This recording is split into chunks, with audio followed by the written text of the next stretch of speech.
Skip it. Stop. That's crazy. Uh,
right.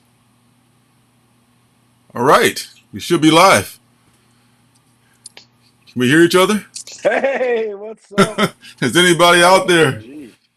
Whoo, God. If you only knew what we've been through. Probably one of those stiff drinks Hey, there, Circum. Yes. cheers to me. Hey, here's looking at you. Let's do it. Let's do it. What up, comic book dad? How you doing? What's up, Comic Son? I'm surviving. You're doing better than me with that Crown Royal. That's I'm excited that, about it. that's CR. I'm Wow. feeling good about it. I'm feeling real good. Oh So man. we're talking comic books and TV tonight.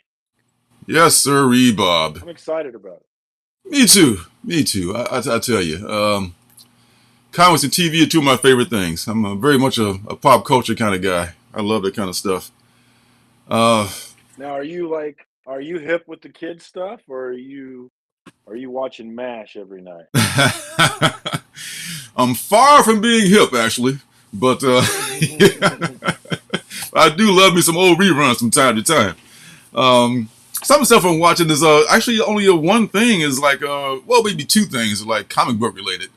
Um, there's some things that are coming up that I can't wait to see.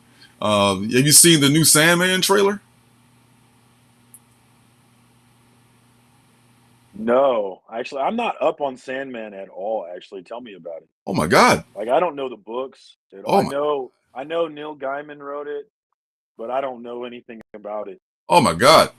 Yeah, Sandman is the shiznizzle, man. That's this is something like from the Vertigo days. I wish I had that number one.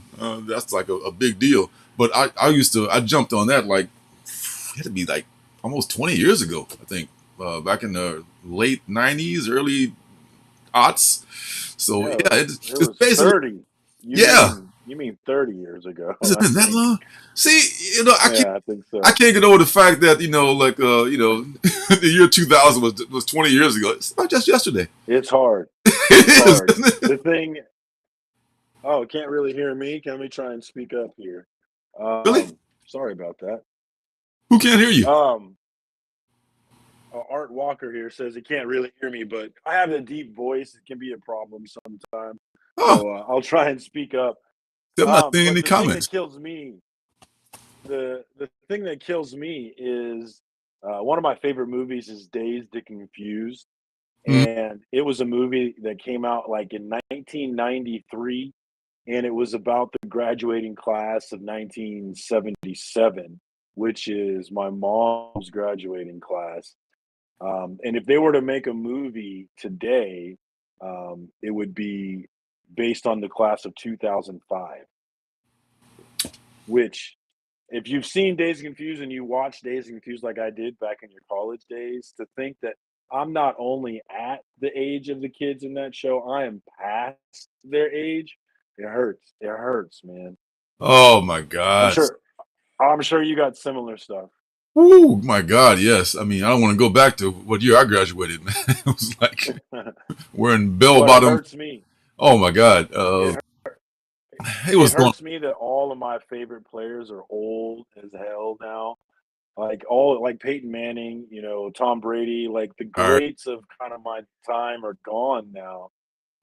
And keep in mind, Tom Brady played what over 20 years, right? So Yes, he did.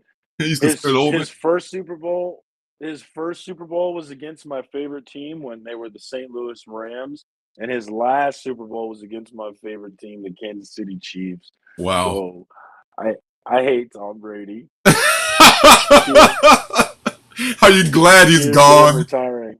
You're glad he's Cheers to him retiring. here. Here. He didn't do the Bears no favors either. So yeah, I don't miss Tom Brady at all. Oh my God. Man, he killed me. He's the all-time great. No, I used to be one of the people that are I know we're supposed to talk comic books and TV show, but real quick, Real I quick. used to be one of the people that argued Joe Montana was the GOAT and nobody will ever touch Joe Montana. And Yeah. even when Brady got 5 Super Bowls, I was like, nope, Joe Montana's No, still the GOAT. still Joe Montana. But you can't make that argument anymore, man. Tom But Brady is the GOAT. There is no argument against it.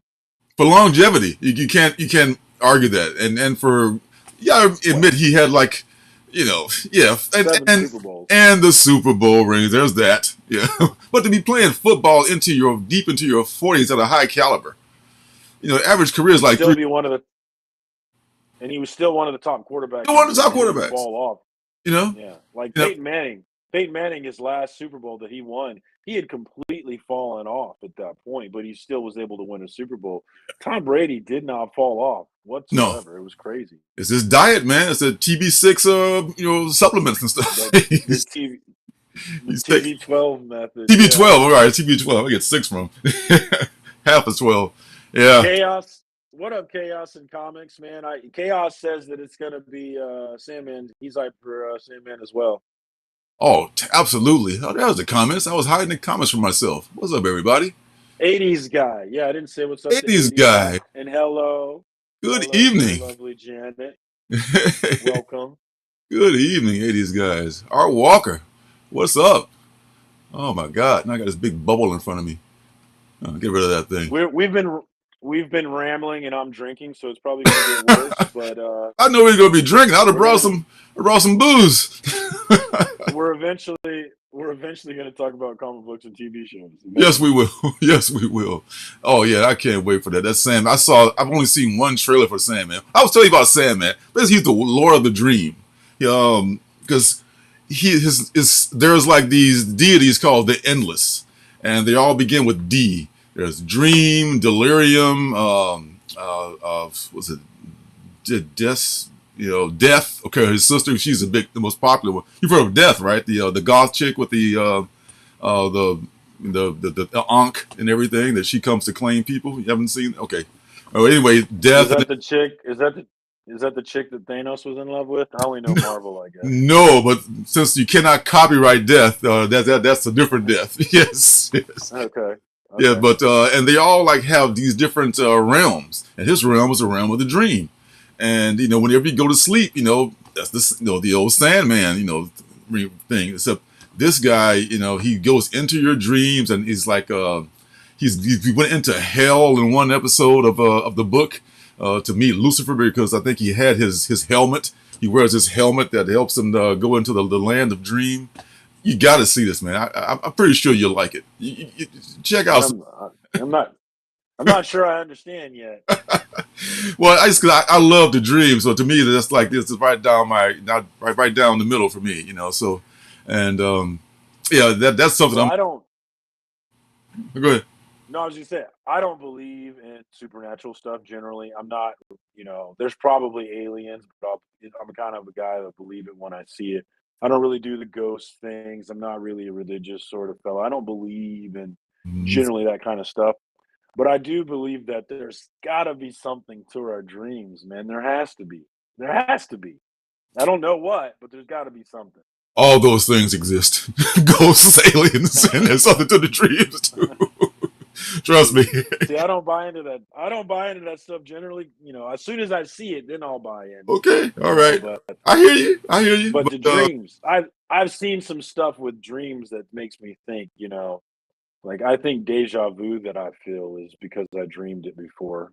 sure, sure. I mean, that's the thing. I have I mean, but my wife is she has psychic abilities. We all have them. We all have them, but most of us have been either told that it's not real. Don't believe that stuff. That's it gets tamped down on you. Look at your kids. Kids have that stuff. Kids can see stuff we can't see. It's they haven't had it beaten out of them yet. They haven't had it, just like, oh, shut up, so, but it's Well, go down the whole rabbit hole with that I stuff. don't.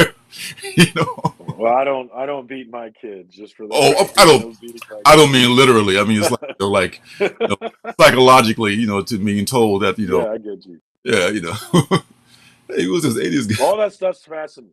I don't necessarily believe in it, but I'm fascinated by it. I'm interested in it, especially the stuff with dreams. I read this book a long time ago about it was called Conscious Dreaming actually, and it was this guy arguing basically what I just said, which was like he made the argument like if you really want to gain anything from your dreams, what you have to do is start a dream journal and you have to start writing down your dreams right when you wake up because Yes, if you don't tell someone your dream or write it down, it's poof, yeah, it's gone like that.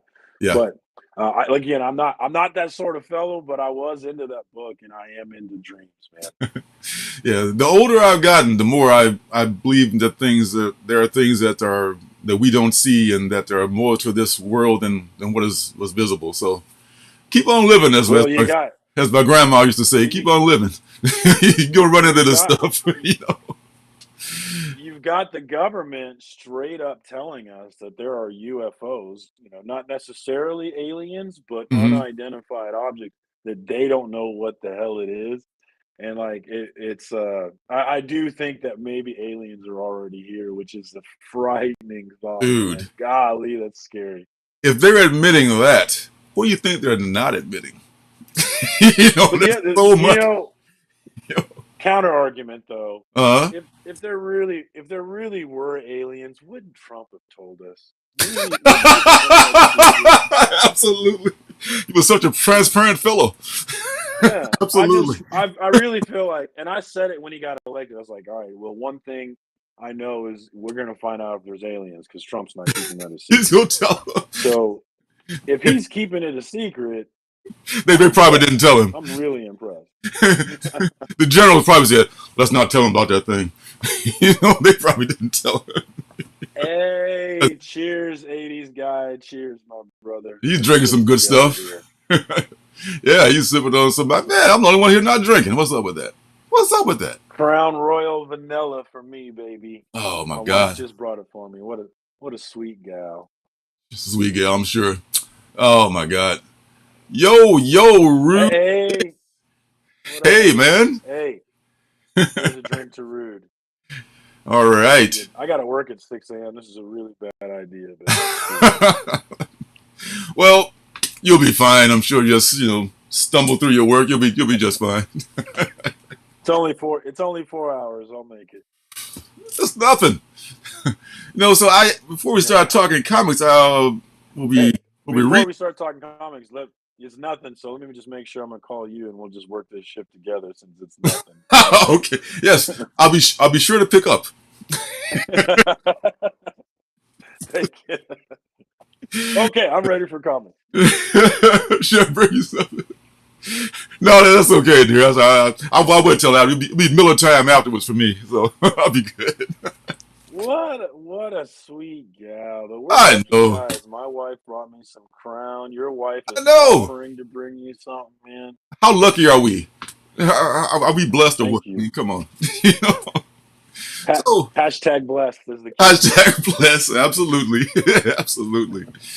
So I was doing errands around town today, and I stopped by the old comic shop, and my guy Frank was there. I haven't seen him in a while, and he'd saved this copy of Timeless for me, and I picked it up, which is now going for like $10. This is the third printing of What is? Timeless. Oh, third print. I hadn't Third seen. I printing. have not seen that. Yeah, it's I've thought about getting one, but I'm not sure if I ordered it or not. But 'cause I got the second printing, I got the first one with the missed minutes and all that. But this was already $10, so we'll. And Timeless is a thing too because I actually read Timeless. I don't read a lot of Marvel. I buy it for the covers and the spec and all that.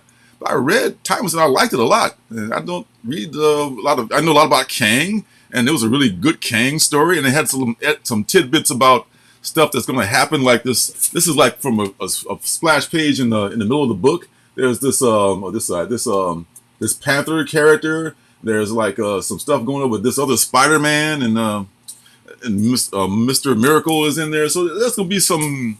They don't just drop these things willy nilly. There's something going to be. It's going to be trying to be a key book, I think, at some point.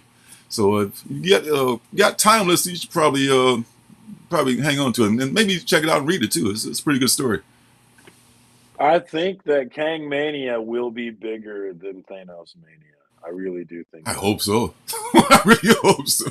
Because Kang's going to be ongoing, man. It's going to be part of the universe, I think. And then while I was I there, got some. Oh, go while I was ahead. there, I picked up this other thing too off the shelf. This Trail of Shadows Star Wars, which is just sitting there. This is also a $10 book now. So I'm specking on hard on the High Republic and all that stuff. So it was a good thing I happened to stop by. Out of the blue. It's pretty cool. It is so hard to spec Star Wars, man. It's so confusing to me. There's so many I characters. haven't even tried. I mean, how do you know Yeah. which one? I mean, there's a first appearance in every book, almost pretty much. So I'm thinking, which hmm ones are going to take off? Which ones are going to be the next Ashoka Tano? Which ones are going to be just like the next Jar Jar Binks instead? Which? How you know what's going to be which? So I think there's going to be a lot of misses with that, but I think there's also, I mean, there won't be as many hits as misses, obviously, but there are going to be some hits because they got to put somebody in all these Disney Plus shows. They got to do something. So I absolutely, think a lot of these characters, yeah, some of these are going to hit. yeah. And I think Zach, what up? the New Republic is really going to. Hey, It's really a fresh universe. Is that our guy Beckerman? another drink, another drink for What's Beckerman. up, dude? Yep. Yeah, we were. Crown Royal Night, Beckerman. Yeah, I'll be prepared next time we do a Friday night thing. Don't you worry. Cheers, Yeah, cheers, Becker. there you go. Yeah, so I guess I'll start with my favorite stuff that I'm reading right now, and that would probably be this thing that everybody knows is my favorite book right now is "Till My Knuckles Bleed." I mean, Uh, this is the newest thing, and I love this, man. This is a thing for this '90s guy. This guy was a hero back in the '90s, and all of a sudden he's falling on hard times. His body is breaking down. He's working as a bouncer in a strip joint. It's just like his ex partner, his ex girlfriend is like going through depression and everything. It's so realistic and so cool. It's I really like that. That's one thing I was anxious to get as soon as it came out. I'm looking for issue number 2 right now, which I missed because I was late getting number 1. But that's one of my favorite things that comes out every week that I'm jumping all over. what's the title about? Is there a direct reference to the title in the first book? Just that he's that kind of a guy, who likes to get into scraps. The name of his Okay. hero was God, was it Destroyer, or it was something like that. It was the name of his character, and he was just the government enhanced his body, and now his enhanced implants are like failing and shit. So it's like, Oh, wow. this is just like he's like a big brother to all the strippers there. Because the guys try to get handsy with him. He's there to watch him Right. like I that. was I was immediately imagining that relationship. Yeah. Yeah, yeah. It's very real. It's just real, but it's done in this almost cartoony way. And the guy that does it, he does everything. He's one of my favorite cartoonists too, Victor Santos. He does every cover. He writes it, he draws it. I never heard of this guy before, so I'm just excited to have a new cartoonist that I can follow. 'Cause Who's the publisher on that one? that's Behemoth. All hail Behemoth. Okay, of course, Behemoth. Your They should favorite. pay me for all the times I say that. Is it fair to say that that's your favorite publisher? I think it is. I definitely have my favorite slogan. I think that's pretty ballsy to just say "All hail Behemoth." And say, okay, all right, but you got just like you say, if it's you can back it up. It ain't bragging. They have some pretty good books. So what do you got that All right, you look forward to? I will. I will start with the book that came out recently here, and the That's a book. I very guess it's just ended. It just ended wait. actually. I So guess it's 15 is the last one? or I think it might be 16. That's the last one. It's either 15 or 16. It's the last one. Yeah. Oh, okay. And I don't know if we're getting any more. I don't, Beckerman. Maybe in the chat. Boulevard Brewery. That's some good beer. I love Okay. me some Boulevard wheat. I prefer a light beer, so I usually get that Boulevard wheat. I can't deal with those hard like Tank 7 like kind of beers, man. That's too much for me. Or Oh, those dark beers too. see, that's where we I'm differ, man. kind of a We'll I'm never kind fight of over low the when it last comes to beer. drinking beer. We will never fight over the last beer because I love the darker, Yeah, the hoppier. I love IPAs. yeah, They don't love me, but I have to drink the low gluten kind now because I can't drink a lot of dark yeah. liquor. But it's pretty good. It tears me up. It tears me up too, man, when I just pay the price for sure. So But Seven Secrets, Tom Taylor, one of my favorite writers. The art style in this book definitely, obviously, isn't for everybody. It's kind of more of a manga style, really, very on the younger. art. So I know not everybody likes the art on it, but I love Tom Taylor. I think he fundamentally understands some things about writing a story and making it compelling. So right away, you feel a certain kinds of ways in this book. There's a relationship between the main character and his mom that's gotten me in my feelings more than once. You got a relationship between him and his family, and then the relationship between the group, and then you have the betrayal. You have all kinds of. You just have the elements of a great story that gets you locked in. Yep. So Seven Secrets is definitely one of my top stories I'm reading now. I love Tom Taylor, man, and he's one of the writers that I follow around. But I didn't. I actually slept on this one. Well, actually, I didn't sleep on it. It started after I jumped in. I actually jumped in a little over a year ago on Mhm. collecting comics, and this was one that I quickly, was started getting wind on of, but I didn't really jump in on it until 7 because I just bought the trade and jumped in, and I was glad that I did, and I love it so much so that I just bought every issue that I didn't have on Wow. atomicavenue.com. Yeah, Because they're still affordable. atomicavenue.com. Yeah, they were all cheap. The most expensive one I bought was a well, actually, that was a Black Panther book, actually, so that wasn't even 7 Secret. Yeah, they were all 5 or $6. Mm-hmm. So it's not blowing up, and I think, I don't know to say, I'm not gonna say it's spec worthy actually, but it is an interesting story with some possibilities to it. So if I'm not specking on it, but I think it might be spec worthy, really.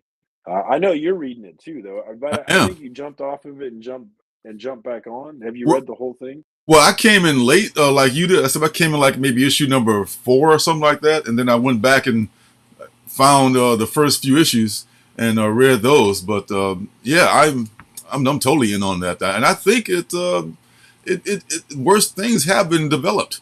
So I don't know if it's been in No. development yet, but when it does go into development, and it probably will at some point, because manga and anime is super hot right now, and this is a really good story. Tom Taylor's on the rise. Just a matter of time, I think. I'm not going to tell people to go spend your money and buy 50 copies, but I wouldn't be surprised if it happened. Well, I'll have strong opinions once I see how he finishes it up. I mean, it's a very big deal.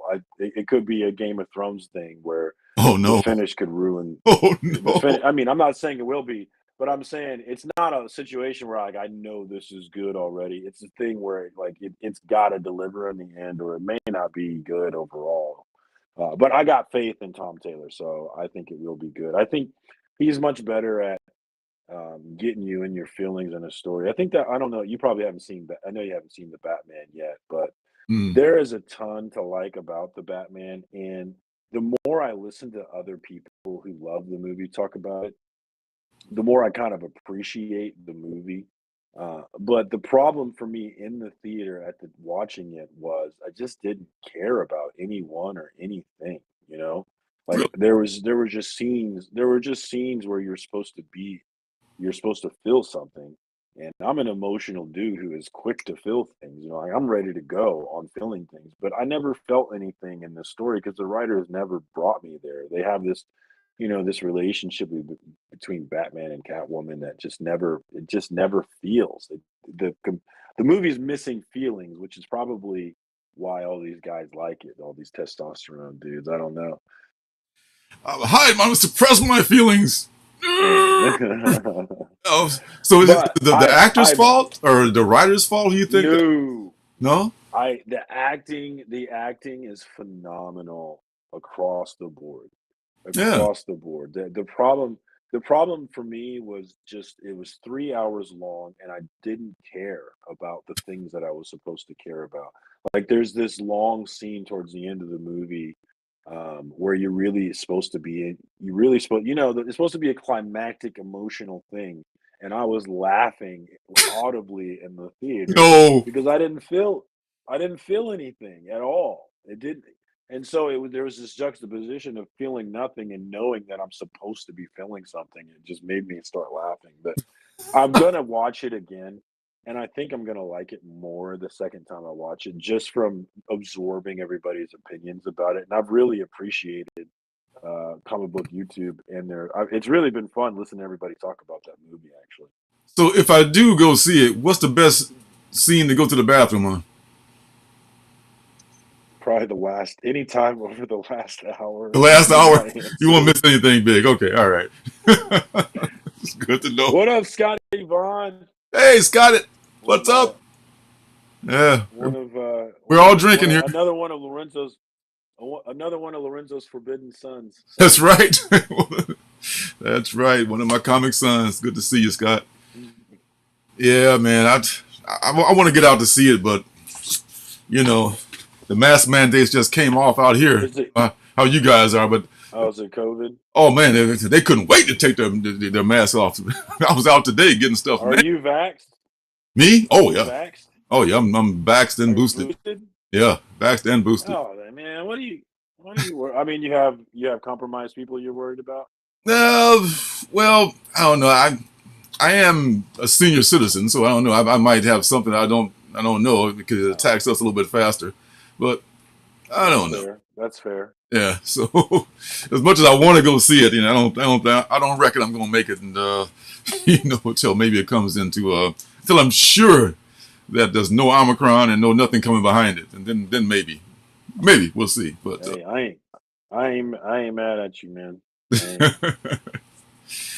all right, so my next book is I think one you're definitely specking on is Nice House on the Lake, and it's kind of cold Ooh, right now. hey. It's kind of cold, but you know don't get it twisted. This is a good book. This is a great book. This is a good time for people to get those first 6 issues because they're still damn affordable, and because it's going to happen. I mean, it's No, let the first issue is still $30, isn't it? it might be that might be the Is high maybe first print might get you that much. I mean, maybe 20, 25, maybe at the most. 'Cause I got a graded copy for 75. And they're going for like 75 all day. Graded copies right now, 9/8. So That's a good deal. I think yeah, that's a great deal. yeah. So I'm thinking, I ex- that was actually I'll go ahead and throw in with you. That was one of my books too, for yep, sure. Nice House on the Lake. yep. I Lots of fun. be one. I couldn't I leave that have one out. I have did you spec I have two A covers and two B covers. And then I have two of the John Gallagher covers with the girl on the lake with the skulls. I don't know if you've seen that one. That number I one. can't show it to you.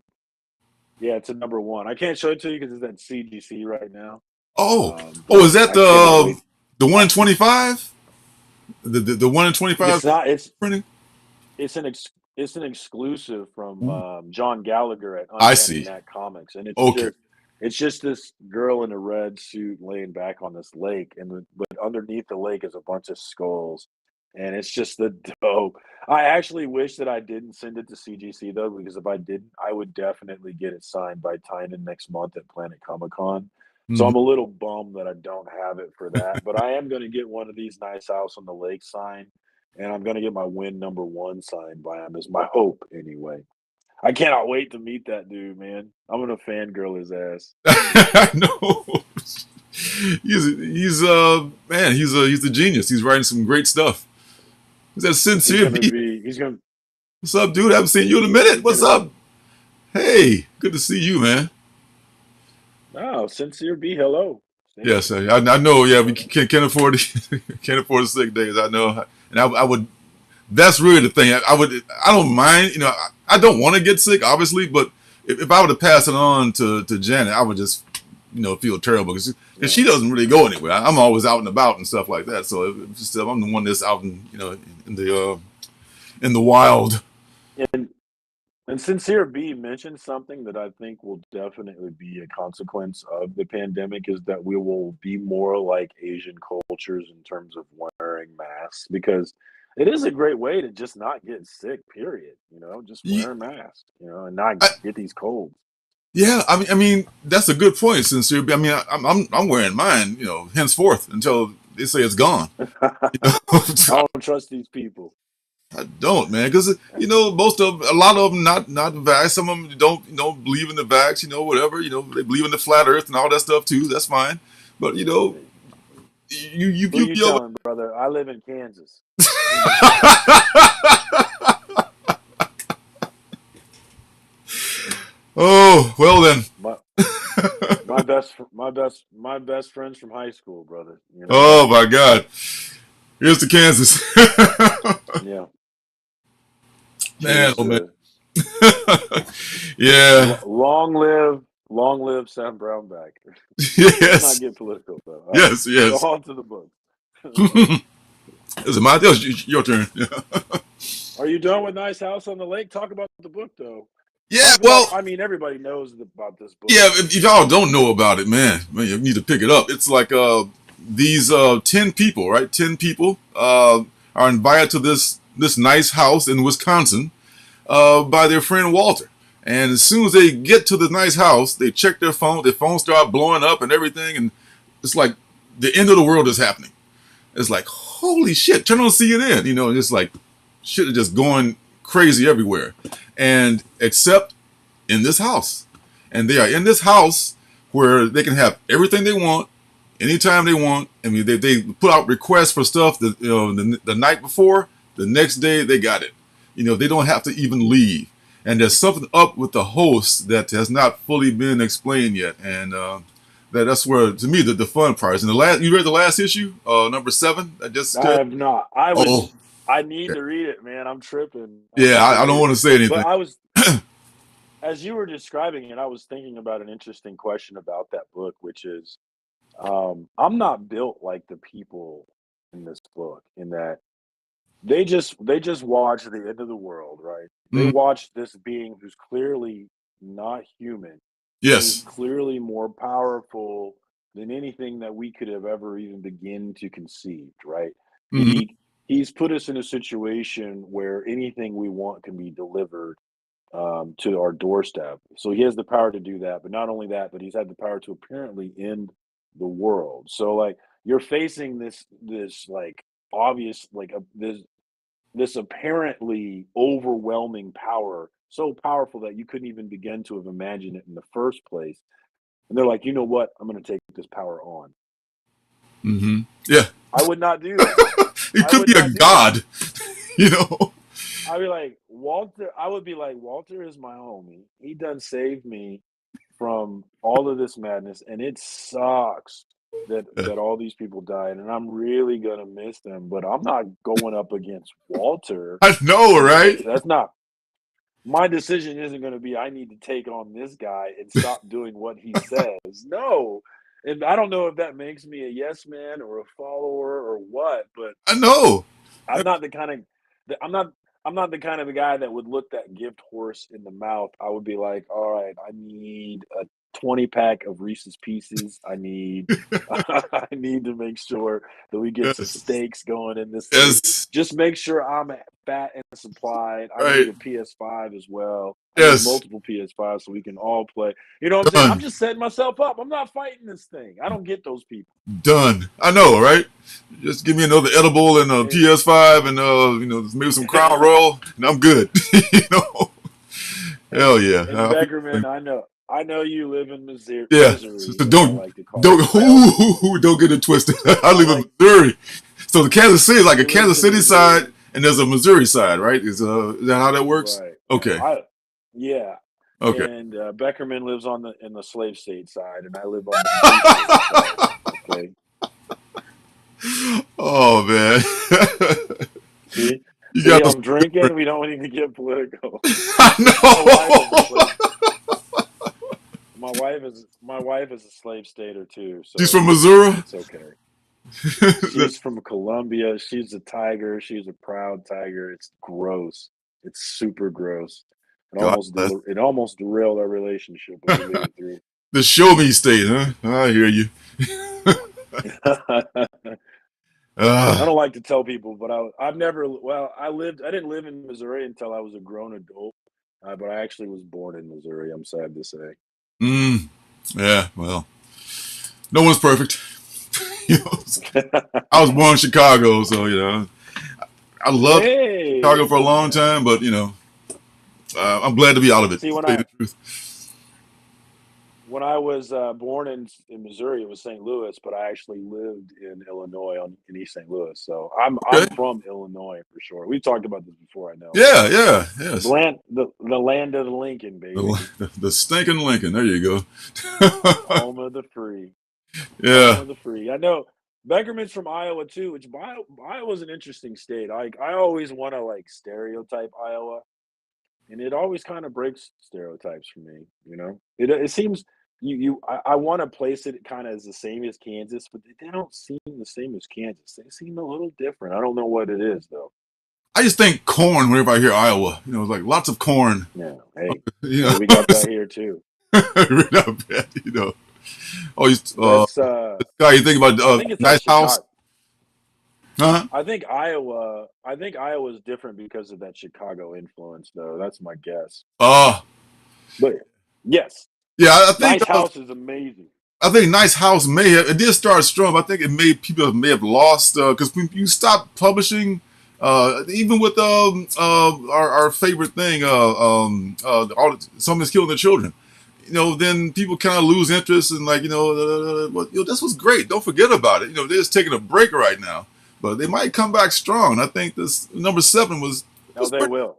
Oh, they will. There's Yeah, no question in my mind that they will. yeah, Absolutely. And all of these books have cycles, and I think I've talked about this before, but this is something that I'm trying to dig into is these cycles of these books where there's always going to be these periods of times of lull where you can buy these books for the good prices. I can't wait to really get this data. I'm only in 2019 on my data, so I've got like almost 3 years to go still. oh But when I get this done, I can't wait to look at it and really try and figure some stuff out, man. yeah, Because now's the time to buy something to go in the children books in this lull right before it comes back and hypes again. sure. We might be a little late on it, but if you're trying to put money down on that, now is one of those lulls where it's a good time to get in on it for sure. Yeah. I mean, the early first 3, 4 issues are still kind of hard to get, but oh, look at Oh that. man, you can't see that at all, can you? Yeah, is that the Man, I love it though. It's comic the LCS appreciation issue? Yeah, Yeah, it's the yeah, seventh print, the foil yeah, cover. yeah. Yeah, I got that one too. there was. I bought it for $15, Beckerman from Elite Comics, and he had two of them. And I wish to God I would have bought both of them. Why didn't I just buy both of them, man? What Yeah, was wrong with me? I know. Because the first number one is just for me is almost out of reach, even with the price coming It's down. Because it's out of reach. that's a It's little out much. of reach for me. Yeah, me too. I mean, if I stumble on one like in a bin somewhere, that'd be a nice thing. So Beckerman, that makes perfect sense. But the Canada of the U.S., Iowa. That makes sense to me for some strange reason. I don't know why, but it does. But people always give shit to Canada, though. I love Canada. I've been to Canada. Every time I've been to Canada, I've had a good time. You trade your money in, Oh, you get a little bit more money back when you trade your money in. So you get more for your money in Canada, and people are friendly up there. I don't know.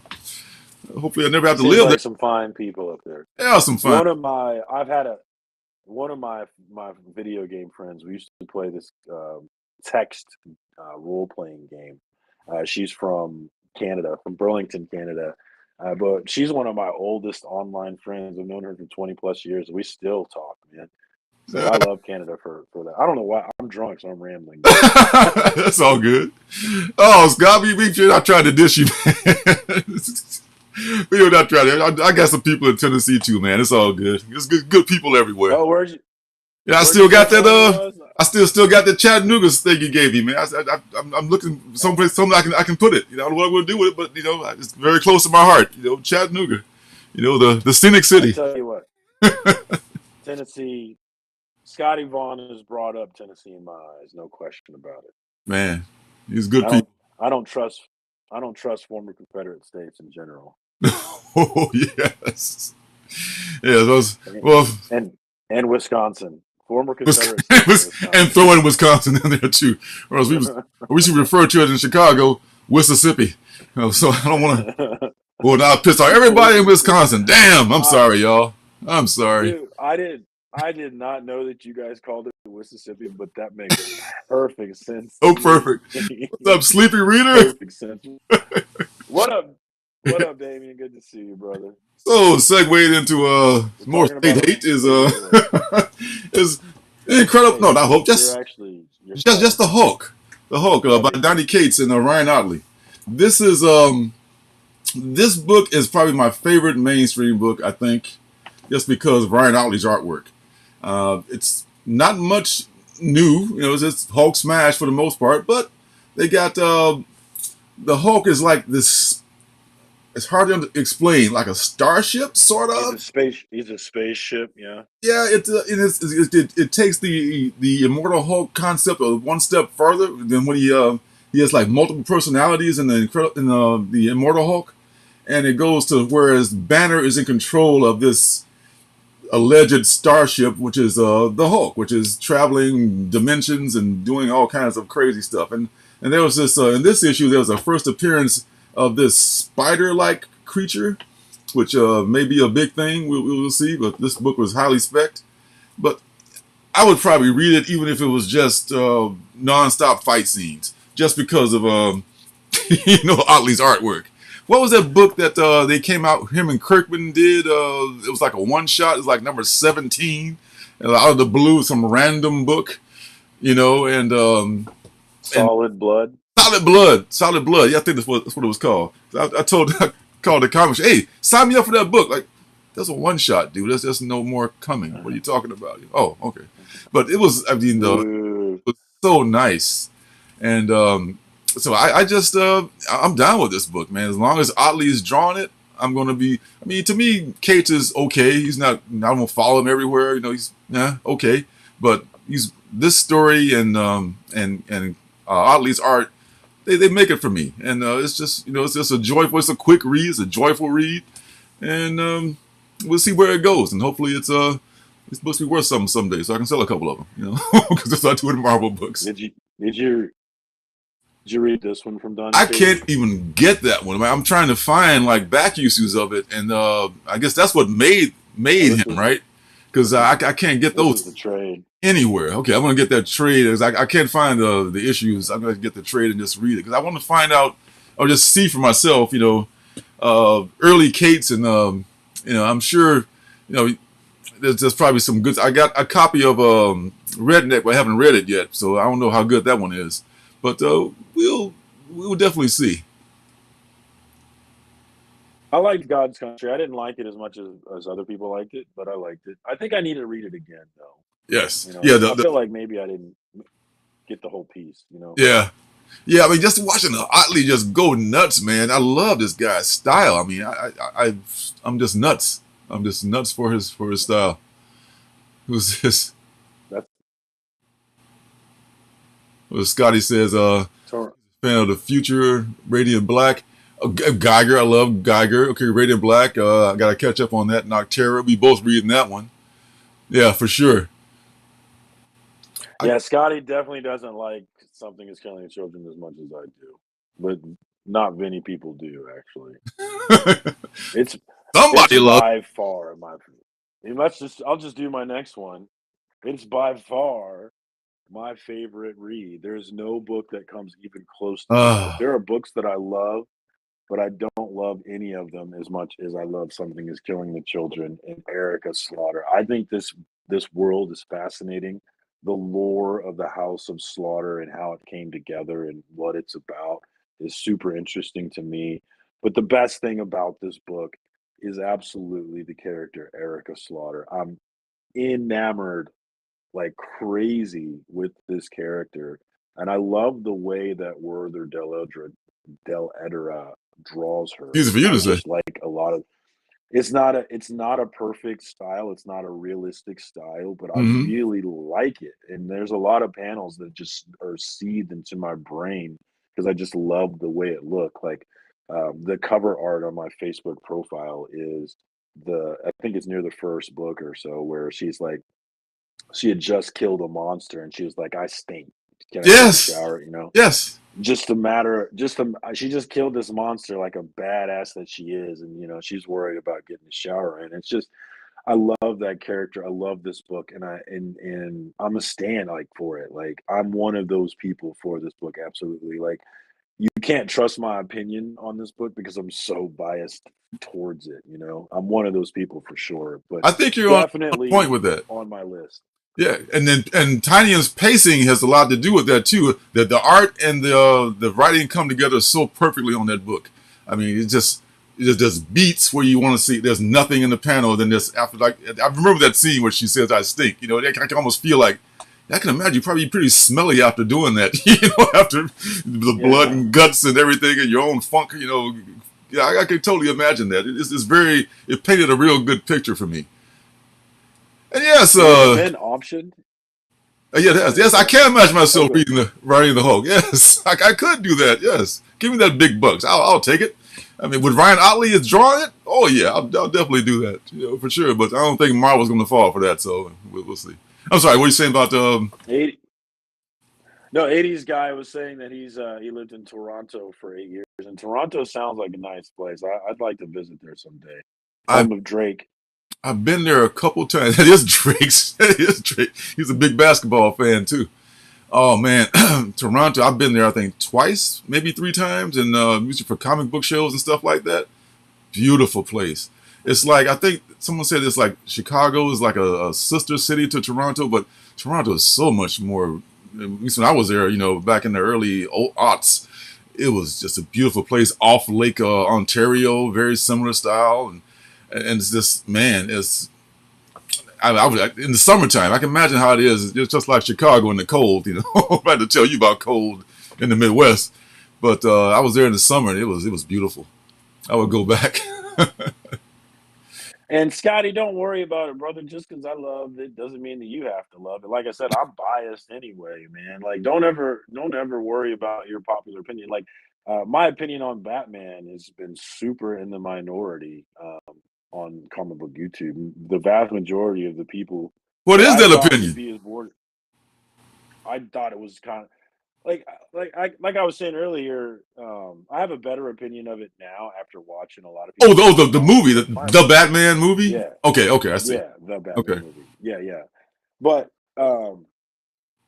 I I don't have the same opinion as everyone else, and that's okay. You know, that's the beauty yeah, of this world, and that's the beauty of comic book community and the hmm, family that we have is that it doesn't matter what books you like. It just matters that you love comic books and yeah, you're one of the people sustaining this industry, and you're one of us, man. That's what it's about. yeah. And wouldn't it be so boring if we all had the same opinion, though? You know, you gotta have Yeah, difference of yeah. opinion. You know, I that's, mean, if everyone had the same opinion as me, the world would be a better place. But if it's different than anyone else, brother John Comics, what's up, man? Good to see you, brother. I think there's a Always guy. love seeing brother John in chat. I think there's a guy in Russia that feels that same way. If everybody had the same opinion as him. What's up, Yeah, I brother work cooler than John? that guy. Oh, what's up, man? Good to see you back.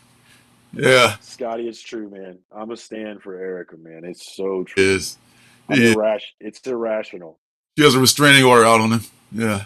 I'm for one of those people. Like she got, I mean, she doesn't need a restraining order because she would just Yes, slap me right. on I the ain't going to back. think of it. Yeah, you're right. I'll handle it. But All right, man. You're up. What's your next book? oh, you want another one? I did. You, I guess you did too. Oh, you know what? I'm gonna go with. I had to come up with it. I'm gonna get you. I got a bunch of number ones for this book, and I'm gonna show you all of them here. We've got the first book that I found back in August. I was in the comic book shop and I was looking around and I saw on the shelf this book that didn't make any sense to me. And it was Billy the Kid, number one. It was the retailer exclusive version. It was a Diamond retailer exclusive. And I was actually talking to the guy working at the shop and I was like, "What is that?" And he started laughing and telling me it was an exclusive that they had got, Like a and I was like, jackalope. "Yes, please." And I was like, "Yes, please," Yes, and he give me immediately that. took it off. With my attitude being, even if it sucks, I want that book. I just want. It's like my Super Pro. I want the Super Pro number one, and nobody else can have it because it's Super Pro and it's garbage. But that's why it's awesome, is because it's garbage. And I was thinking this might be one of those things where it's garbage, but it's awesome because it's garbage. But Well, I I don't think it's read the garbage. book. Yeah, I read it. It's good. Oh yeah, I I read the book, and as I was telling you, you get to the point where you meet Luther Goat, and when I met him, I was like, I love this book. This book is awesome. Like, Yes. which was completely unexpected for me. Like I said, I bought it as kind of a haha, look at this kind of trash book I have, but it wasn't. It was an amazing book with amazing art from Barry McLean Jr., who is a super, super underrated artist, in my opinion. I really, really like that guy. And Justin Gray just writes a killer story about a bunny rabbit, a sickly bunny rabbit as a kid who has to stay home for the celebration because he's a sick little kid. And because he stays home, he's the only survivor because this tornado god comes and kills his entire family. And so when he comes out of it, he meets this goat, Luther, who basically beats the shit out of him. That goat. And just like, and it's basically like, why don't you just die? Why don't you but Billy the Kid just has this drive in him. He's a Christian. He's a little Christian religious bunny, and he just has this drive in him that just doesn't allow him to give up, which I just really loved about him. So the combination of Billy the Kid just being a little bunny that could, and Luther being an asshole that just cursed his ass off, I was sold on this book all the way in. And so if you followed me at all, you already knew that I was going to talk about this book. Oh But yeah. I went all in on the covers. I had to go and get this one from Travis Justice, I think is his name. Oh my God. But this is a number one variant. I went and bought that directly from Blue Juice. This one, another number one that I got, that's in Hayek Lee exclusive cover, which this cover, He did I a don't know cover for what them this is, too. man. Wow. This cover is I wish I would have bought more than one of these actually, because this cover is really dope. I love it. But Huh. that's another dope number one that I got. And then the big one. This is my first original art. Shout out to Beckerman for inspiring me to get this done.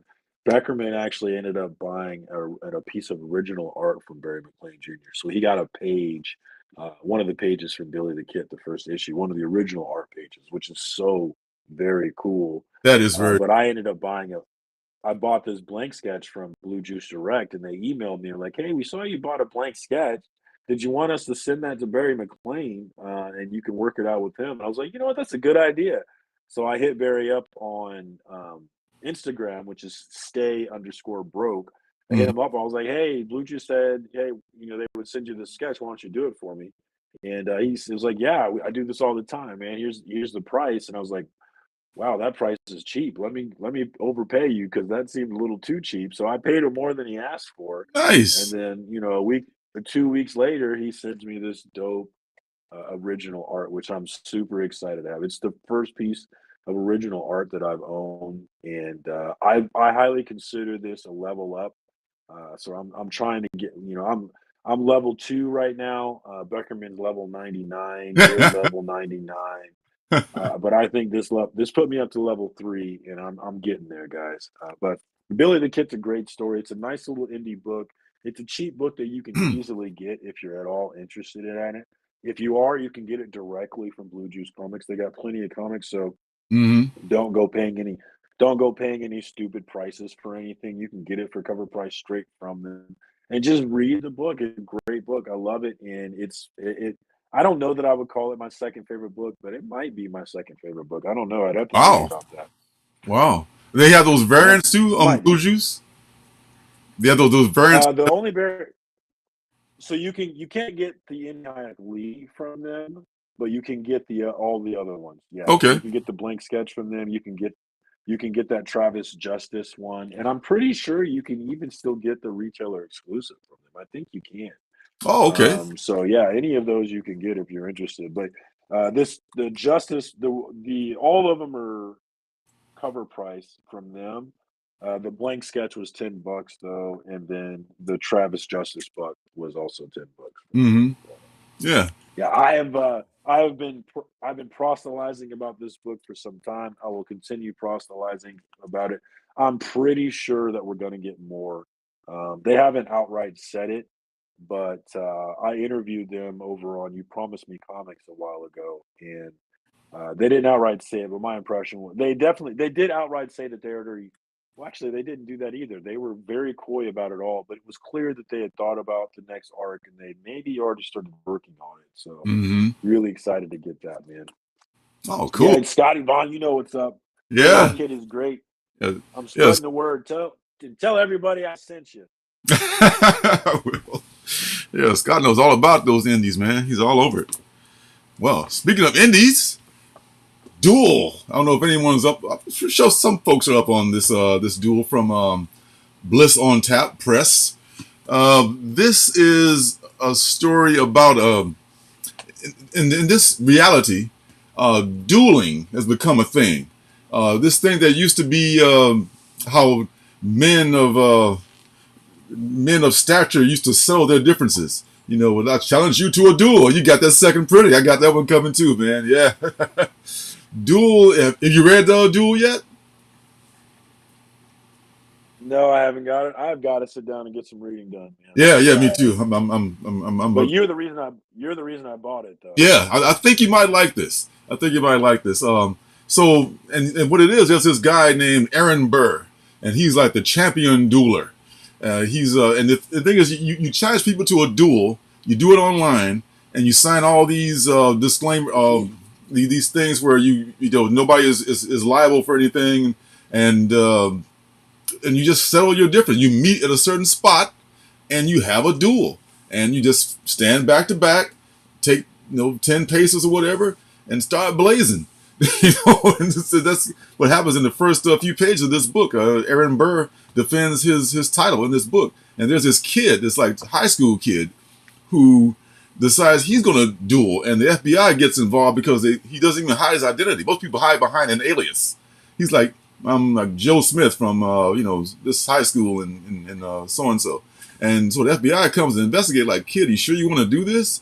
And as the date approaches, you get like a certain amount of time you can back out, but you pass that limit, you can't back out. And if you do try to back out, then both contestants are definitely killed. It's just like some kind of What? They're both killed? and I don't know who does the killing. I mean, that's one thing that wasn't explained about so who's going to do the killing. So there's a lot more to the story than than is revealed in the first issue. But the first issue is pretty, and it came out of nowhere. It's not one of those Jim Comics thing. JIM Jim Comics, the prognosticator that no one's ever seen his face, and he talked about it, and next thing you know, it blew up, and it was selling for crazy amounts. I have a couple of variants from Things from Another World that I picked up. There's another variant from some other place that costs like $125. I'm gonna be getting that one, but that's number 2 is coming out pretty soon. I think it's a 10-issue I number would. series. No, oh no. Yeah, I'm with you on those. I'm totally glad you said that about the 1 in 25s or 1 in 50s and 1 in 100s. Yeah, those seem like a gamble and like a losing bet in most cases, because as our guy JP says, you got to have at least 3 times ratio to even be worth something. And so when do you ever make any money on this thing? It's got to like be phenomenally popular if you're paying like the going rate for these exclusives or for these ratios, I should say. Yeah, I would rather pay like maybe $20 for like a one in like a limited run of book, like a 3,000 run, which is what I did with those dual variants. They're like $14, but limited to I think 500. I think 500 copies. So I'd rather just take a chance that those might do something. If not, it was just $15. It wasn't like Yeah. $100. And I'm hoping it's going to be big. And like 2 years later, it's like in the $5 bin somewhere. I would feel like a real schmuck if that would have happened. And I'm sure many of us have done that. Myself included. I got like this Batman 100. I will never do that shit again. I got a Batman 100. I never get the graded guaranteed grade 9.8 when it might be a big thing. It might be a big reveal in there. I'll get that 9.8 for $99. Man, like you said, when it came out the day of, I had to pick it up from the shop. They were selling it for like $50, $49 everywhere. Like, God, man, sucker. that's not always true though. That's not always true though. Like most of the time, being the early bird is gonna save you money unless you're talking about one of these incentive books. Then Yes. it may still save you money in the short term. It's gonna lose you money in the long term probably. But Mhm. that I was like the 1 in 10 variants and the 1 in 25 variants, they're gonna probably lose you money too. If you pay $10 or $25, you're still there's probably it's very likely that they won't be worth that much a year later. Yes. But you're paying for it's like a video game. Like you could buy it right away for $60 or wait 3 months and they'll sell it to you for half price probably, right? But you're paying the extra $30 for the immediacy or for the instant gratification kind of thing. And so that's how I kind of see the 1 in 10s, the 1 in 25s. Is, if I really like it, I'll go ahead and pay that instant gratification fee Yeah. to have it. But a 1 in 50 and a 1 in 100 or anything above that, that's just another level of losing money that it's not worth the instant gratification, especially the more and more I look at these numbers, man, because the vast majority, 95% of these books will not be worth what you paid a year later. They just won't. Yeah. Yeah. I mean, I think I like the 1 in 10s better because a lot of those are sometimes design variants, and I kind of got a Jones for design variants, and they're not usually more than like $10 to $15. If they are, then forget about it. 10. Yeah. So They're usually 10 for me, and yeah. I'll pull it if I like it. If I like a 1 in 10 at all, I will pull the trigger automatically. A 1 in 25, I'll debate and stress over it if I like it, but above that, it's just a no go. I'm not doing it. Yeah. Yeah. Agreed. Hey, Skip too. Yeah. Is he doing Crimson Cage too? Is that McCormick on there? I didn't even realize it. Yes, he's the Chris Alex Martin. McCormick. Alex Cormack and his wife, I think, are doing the art on that book, and the art is awesome. I should actually that I don't want to spoil my one of my picks, but Crimson Cage is awesome, man. It's Ah, a okay. great book. Yeah. And Beckerman, did you ever? I don't know if you're Beckerman, but did you ever get a chance to watch that or read that Beckerman? The Crimson Cage. But yeah, that was my next pick. I think it's your turn. Yeah, yeah.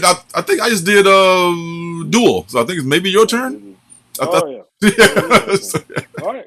Yeah. So Crimson Cage. Mhm. Crimson Cage is the next one, I guess. Crimson Cage, yes. As Skip said, from Alex Cormack, you got John Lees on the writing, and I believe Ashley Cormack is John Cormack's wife, and she's got the colors.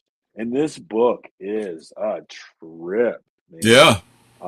So it's set in 1980s regional Louisiana wrestling. You have this star wrestler who is the big fish in a small pond, um, but he seems pretty content with it. He's got his buddies, and he's making money. He's the big fish, but his wife, who's a good-looking gal, has aspirations for something bigger. She wants to obviously get out of the small pond into the big pond, and so he has the pressure of his wife. And there, in the first book, he goes out drinking with one of his wrestling buddies, and they end up in the swamp, the Louisiana swamp, and they encounter the spirit. And this book is based off. It's loosely based off Macbeth, if you know any of the Macbeth story. So they meet the spirit, and the spirit tells them a couple of prophecies, and offers them a deal, or offers the Chuck guy, the main character, a deal which he accepts. Mm. Um, and then right after he accepts this deal, and if actually I won't go through the whole thing because you should check out my spotlight that I did on this book. That's really good. But he ends up taking the deal, ends up wrestling the champion. The champion screws him over, which then motivates him to go ahead and seal the deal on the spirits thing. But if you like wrestling, if you like behind the scenes stuff, behind the scenes stories with wrestling, which I don't currently watch. I have watched wrestling in the past, but I don't currently watch it. But I love a good behind the scenes wrestler story. If I see a YouTube clip with Stone Cold Steve Austin, or Jake the Snake or somebody, and they're talking about old school wrestling and behind the scenes stuff, I just love that stuff, and that's part of the reason why I love this book.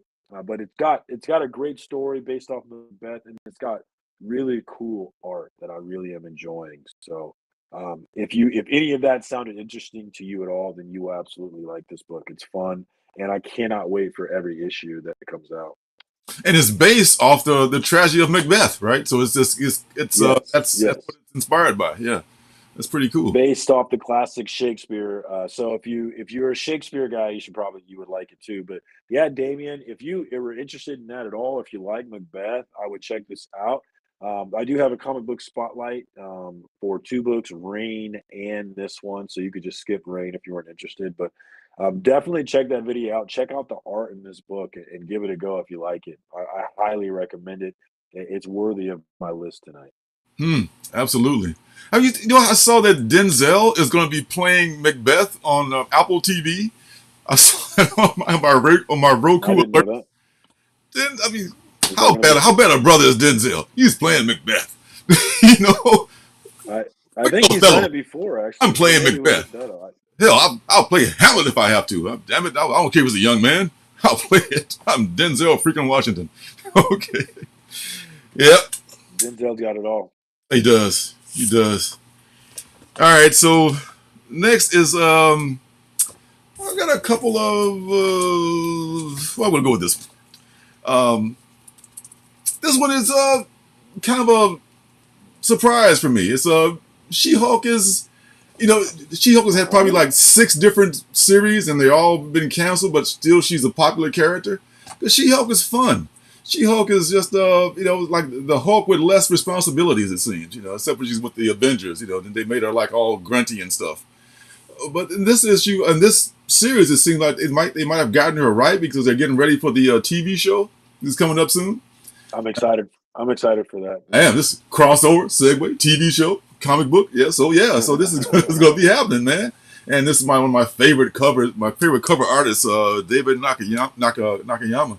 I love this guy's work. Oh my God, it's just the sunburst of the yellow and the orange here just makes it for me right here. This is such a nice thing. And this first issue, this is the second issue right here, but in the first issue, just her and Titania, just like meeting a couple of girls on the street, like she says, "Hey, can your your big green friend come out and play?" They just get into a big fight, they kind of like frenemies, It's kind of, I like that, and I like when they take stuff, a little bit more lighter in the Marvel universe. Sometimes it gets like a little bit too serious for me. The movies are really good because they were kind of they knew that they were kind of like there was a wink wink thing going on. That's what made Robert Downey so good as Iron Man. He didn't take it too seriously. He was born for that role, but he plays the hell out of that role. And I like when they just take things with a little bit more humor. And She-Hulk has always done that. So that's another one of my favorite mainstream books that go. So I never thought I'd be reading 2 Hulk books at the same time. As an indie comics person, I never thought it would be it. But alas, You traitor. I know, right? You dirty traitor. My last book I is didn't jump super in. indie. I didn't jump in on She-Hulk, but man, there was a number one cover. It had pink on it, and she was super beautiful on it. Man, I can't remember who the artist was, but I almost bought that book for that reason. So it is a good read, though. Maybe I should I have think bought it's it. a good read so far. I mean, I haven't read number two yet. It's bought for the cover, but I did like number one, and I think it could be. I think they're gonna be serious about it now. Serious as far as like making her uh, a character people can relate to and that kind of thing. 'Cause I can't wait for that show because that's how are they gonna do this. Are they going to have Jen Walters, and it's going to be played by two different actors? I think, and so it's going to be CGI Hulk, which is going to make it cost a grip to make those episodes because the Hulk appearances are going to be like super expensive and hard to hard to make. So probably a lot of Jen as a lawyer and a lot of talk about the Hulk as She-Hulk. Maybe I would imagine if that's the case, because that's the only way they could really make that possible. So Yeah, I don't know, but I can't wait to find out. yeah, I don't know. me too. Me too, man.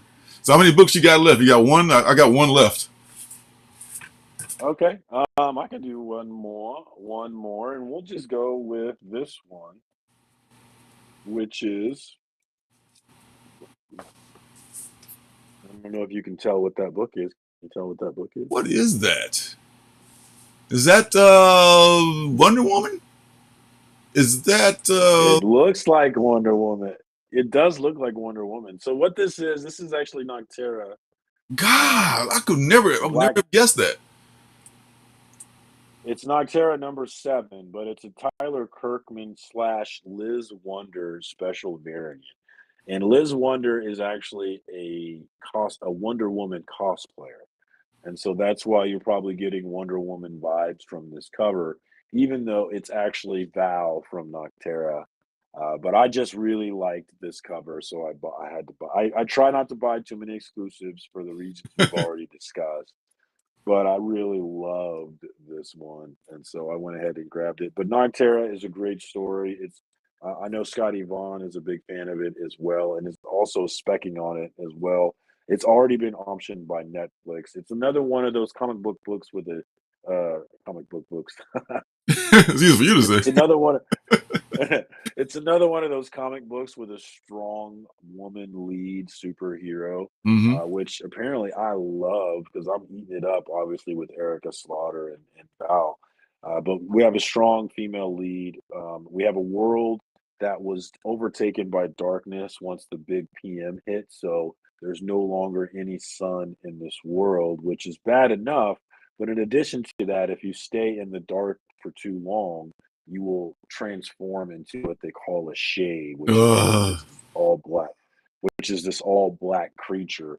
And the really interesting thing about that they describe, I think, is in the first book, where not only do these, if you're a human and you stay out too long, you'll turn into one of these shades.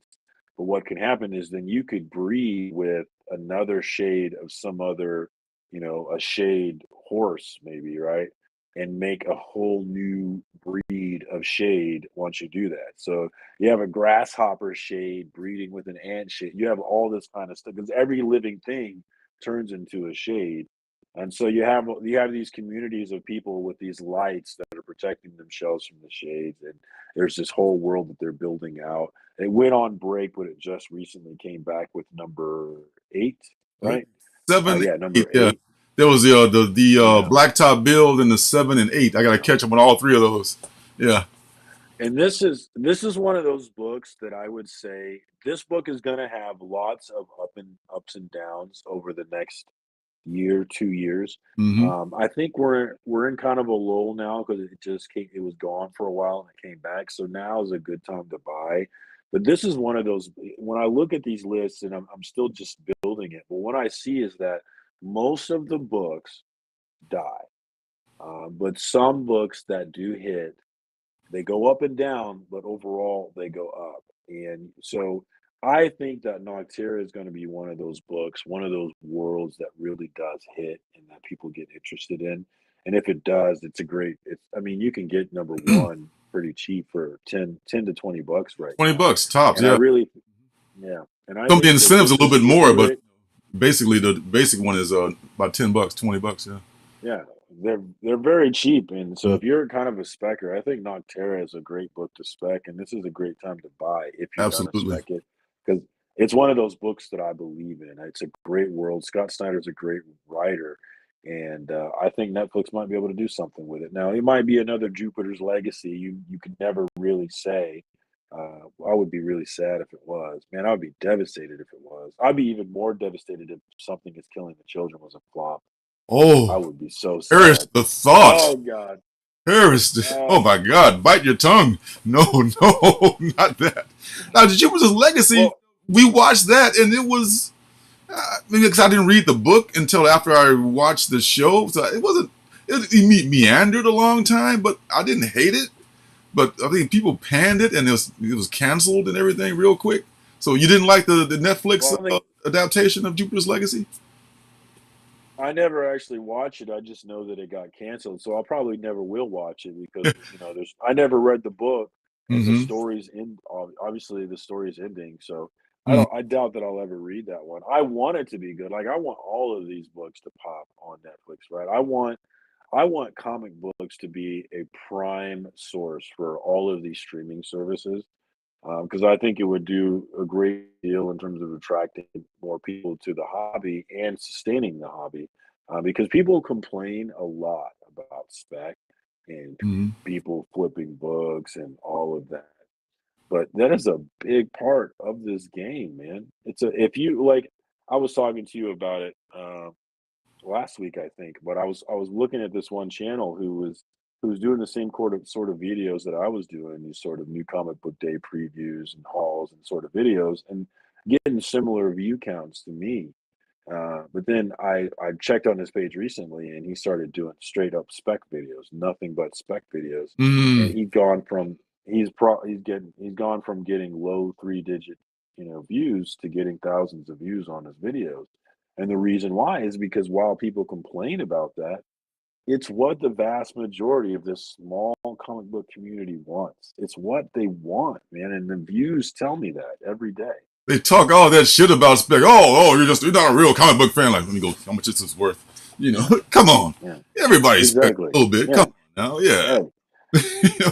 No, not I everybody mean, is specking. not Like I everybody, said, but there are a lot of people spec. I mean, some people. I knew people that only spec. I mean, I'm not that extreme, but there's nothing wrong with just thinking like, I'll buy an extra copy just in case. I like the book, and if it blows up, great. If not, I like the book anyway.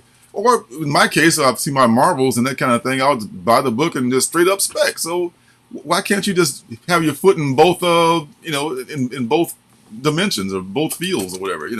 I mean, am I and a it's bad person if I do that?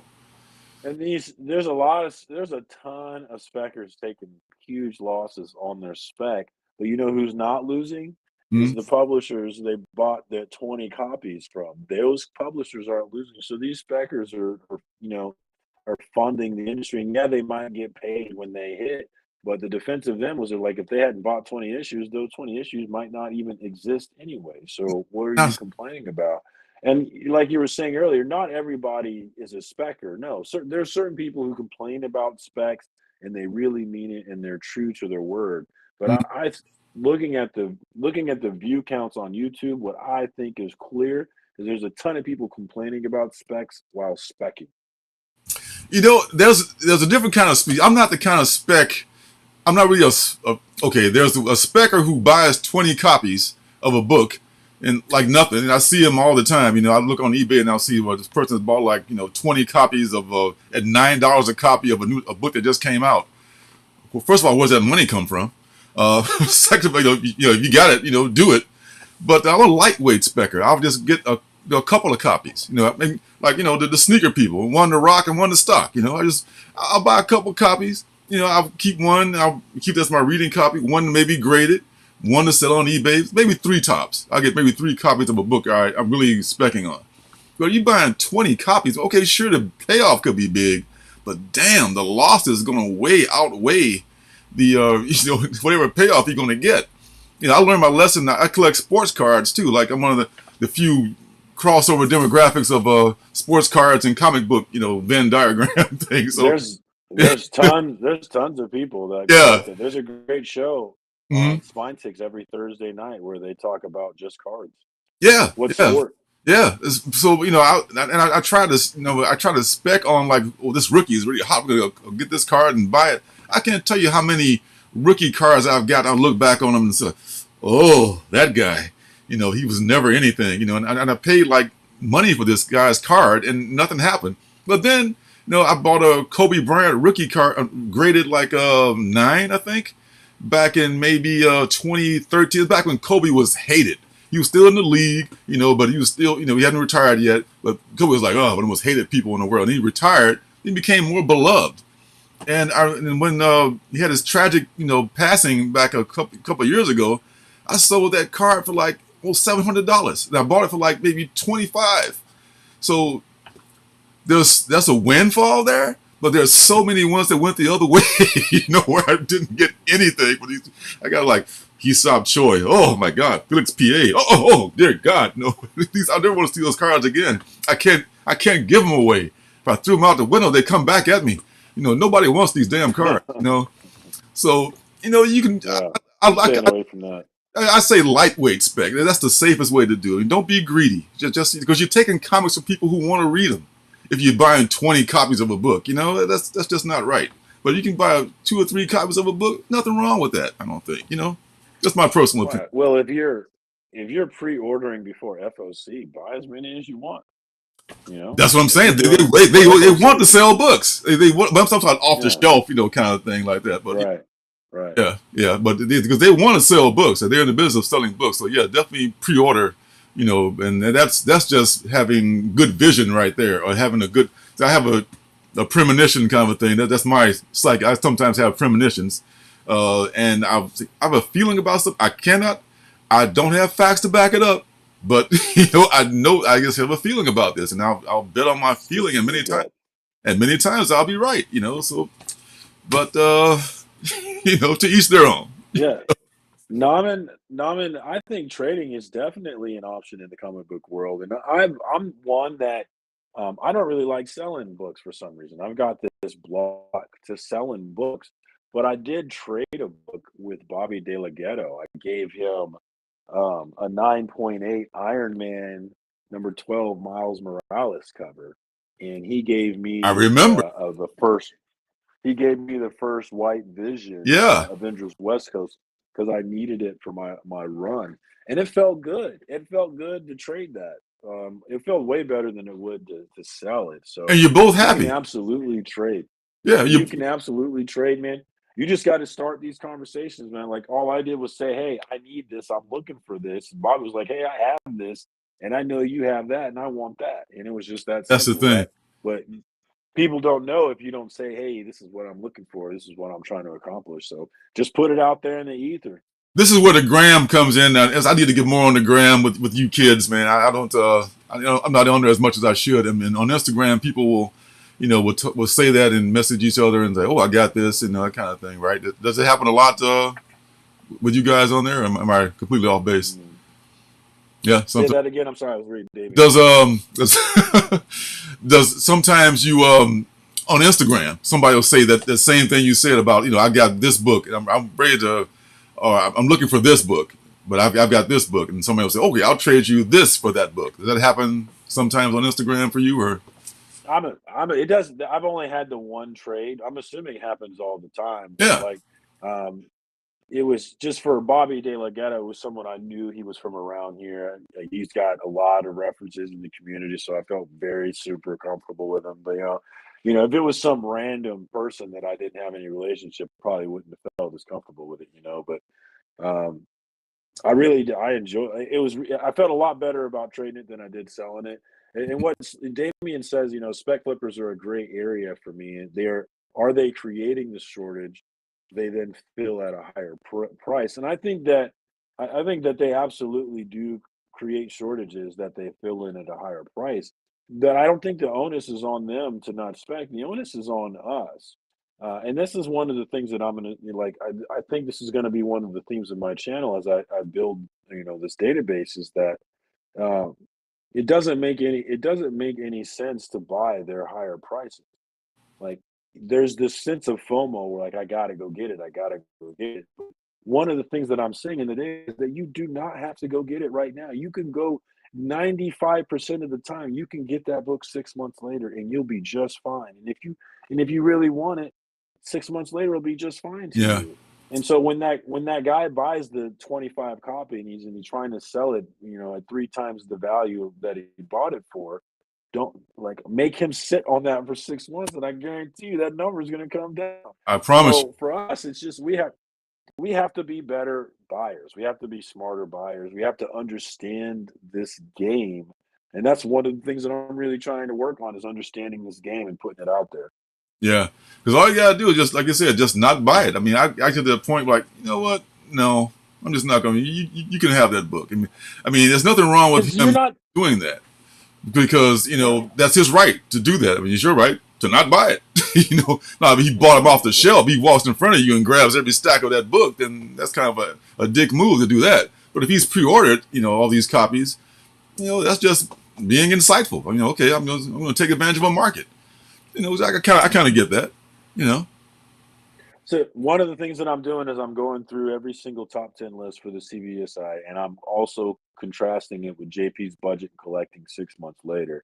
And Mm, I'm putting that data together, and I'm finding that FOMO doesn't make any sense in this game. There are some exceptions where books go up and up and up, but even those books that go up and up and up still come down 6 months later before they go up again. So yeah. like the main thing is like if you really want stuff, buy it in 6 months, and if you really want it, you'll do it. You'll still Yeah. get it, right? It'll still be on your radar.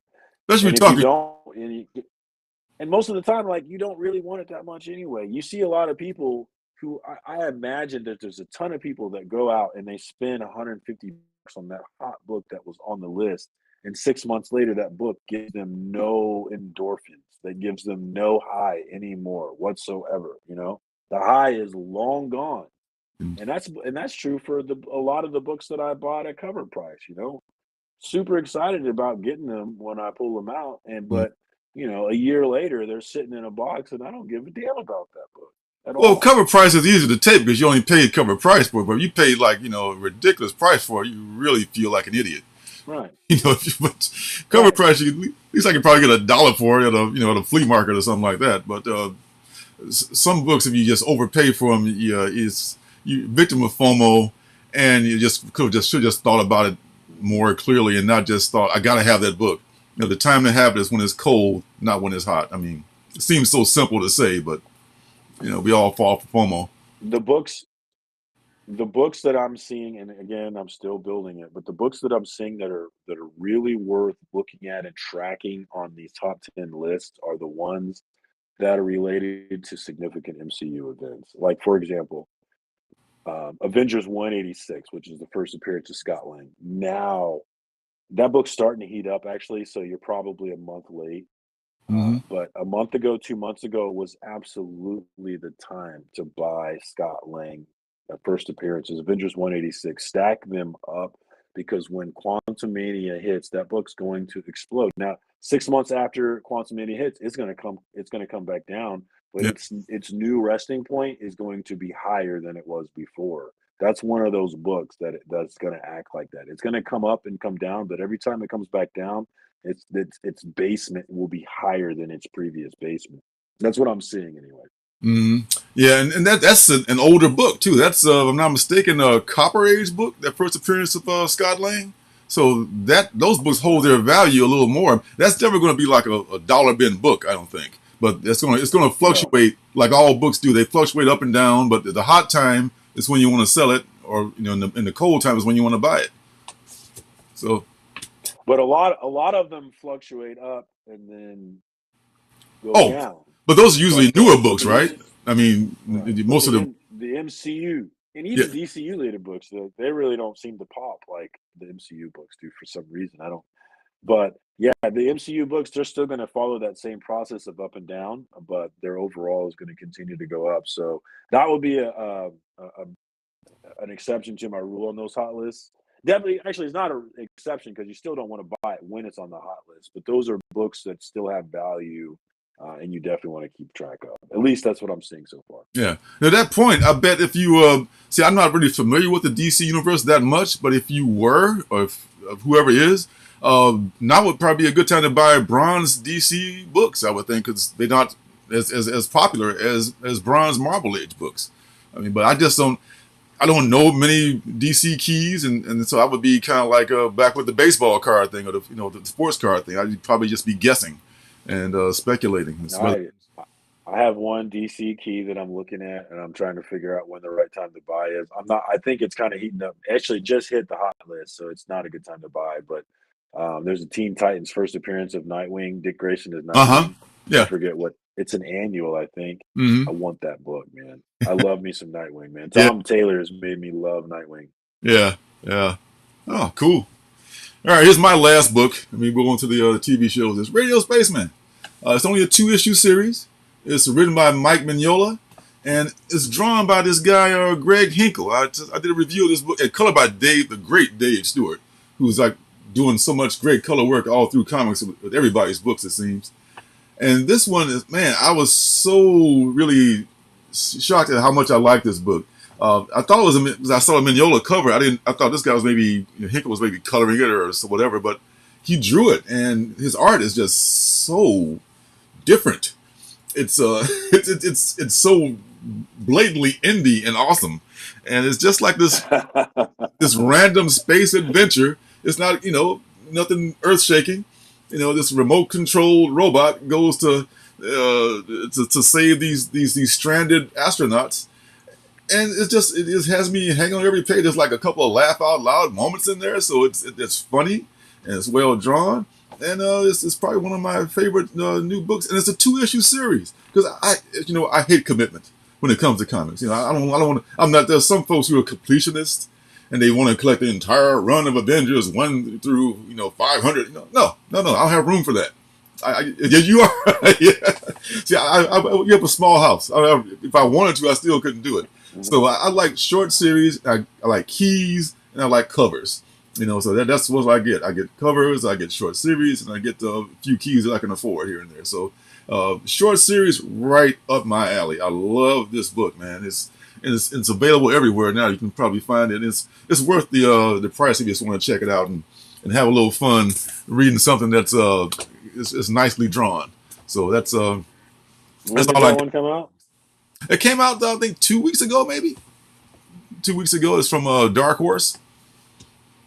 Yeah, it's Damian dig the Hinkle art. He's with you.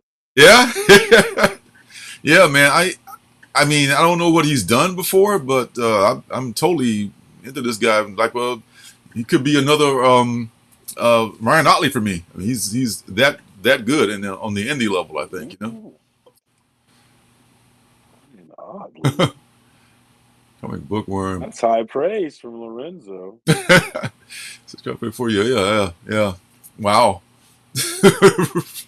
Yeah, I mean, yeah, you just got back in a couple years ago. I mean, 1 year ago, right? So you're fresh back in.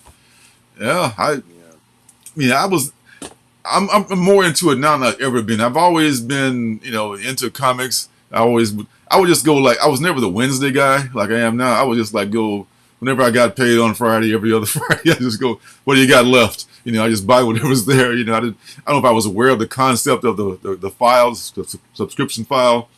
Either that, I was just couldn't afford it or whatever. Money was tight back in the day, but yeah, now I'm just super into it's kind of like a kid in a candy store now. Like, oh, this is available. I want this. I want that. I want 2 of these. I want that. So it's all kind of a little bit out of control, but it's a fun time. So it's all good. Man, dude, I came in like a bat out of hell. I know you did. Because when I was a kid, I collected comics, but I collected from the quarter bin, right? Because I couldn't afford the new comics, so I would read Wizard about all these comics that people are excited about, these hot comics, and I could never get any of them.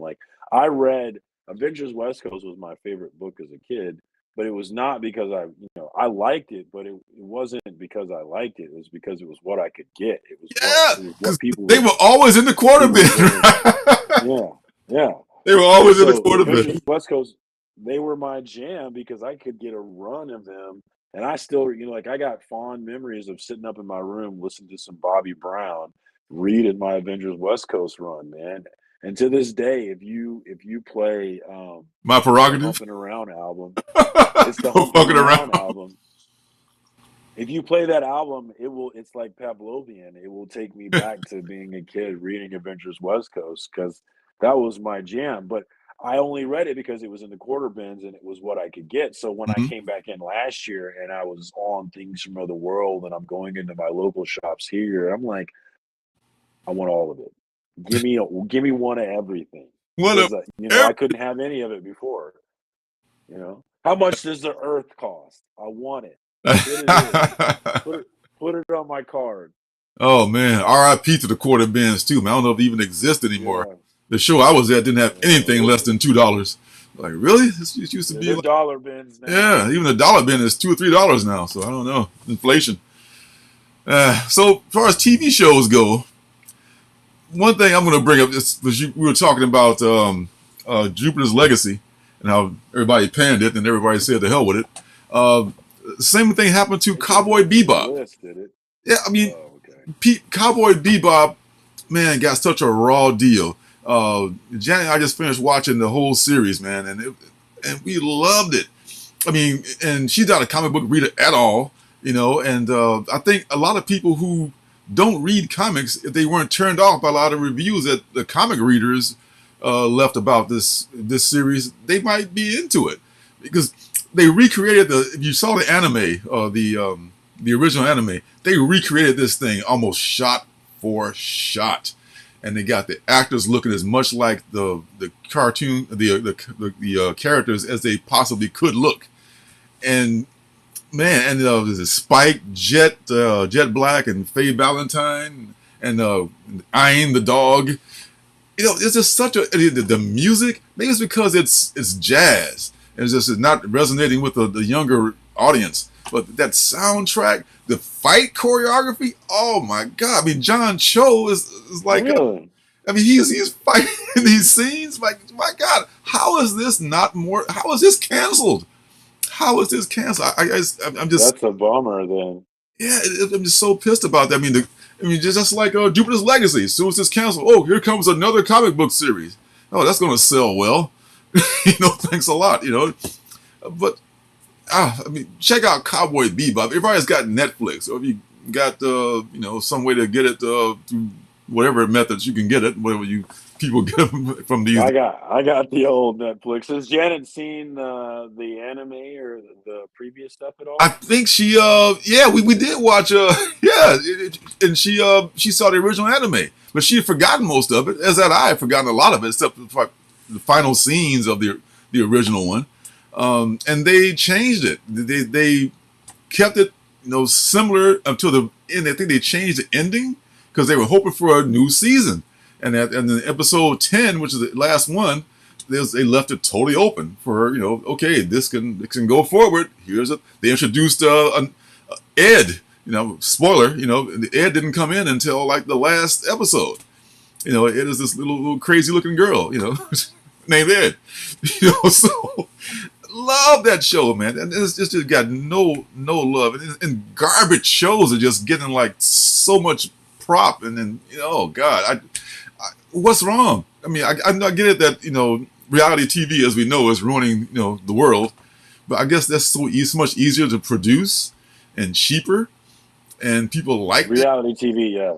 Yeah, I mean, and It's it so was, much easier to produce. yeah. You remember when MTV actually made music?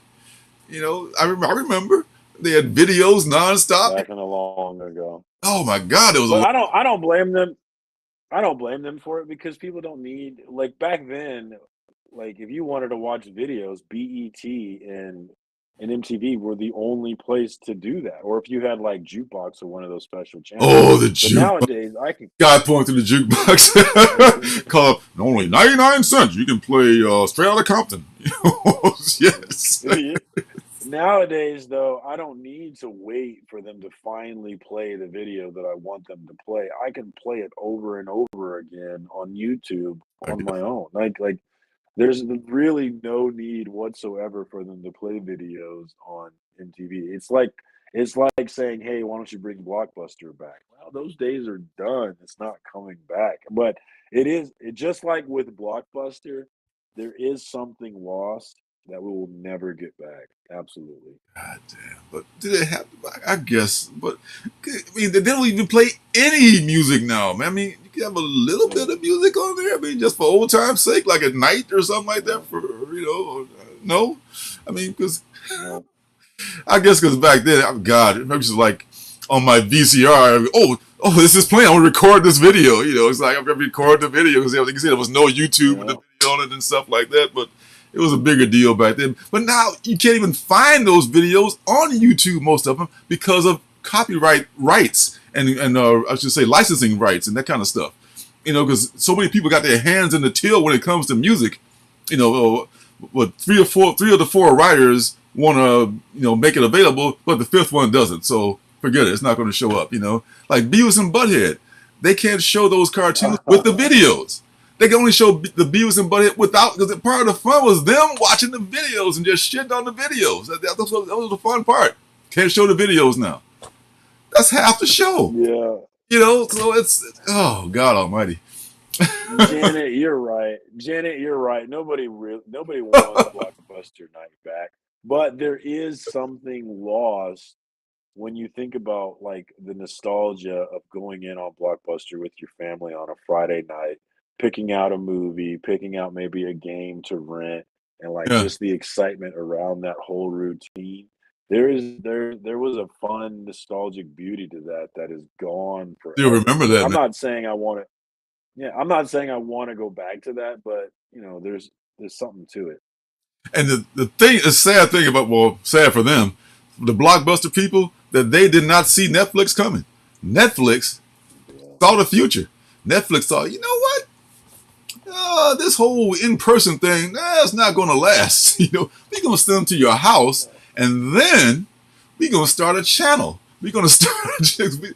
Those people had vision. And Netflix is still kicking. The DVDs. I don't know. Does anybody still get DVDs from Netflix? Maybe, but I don't.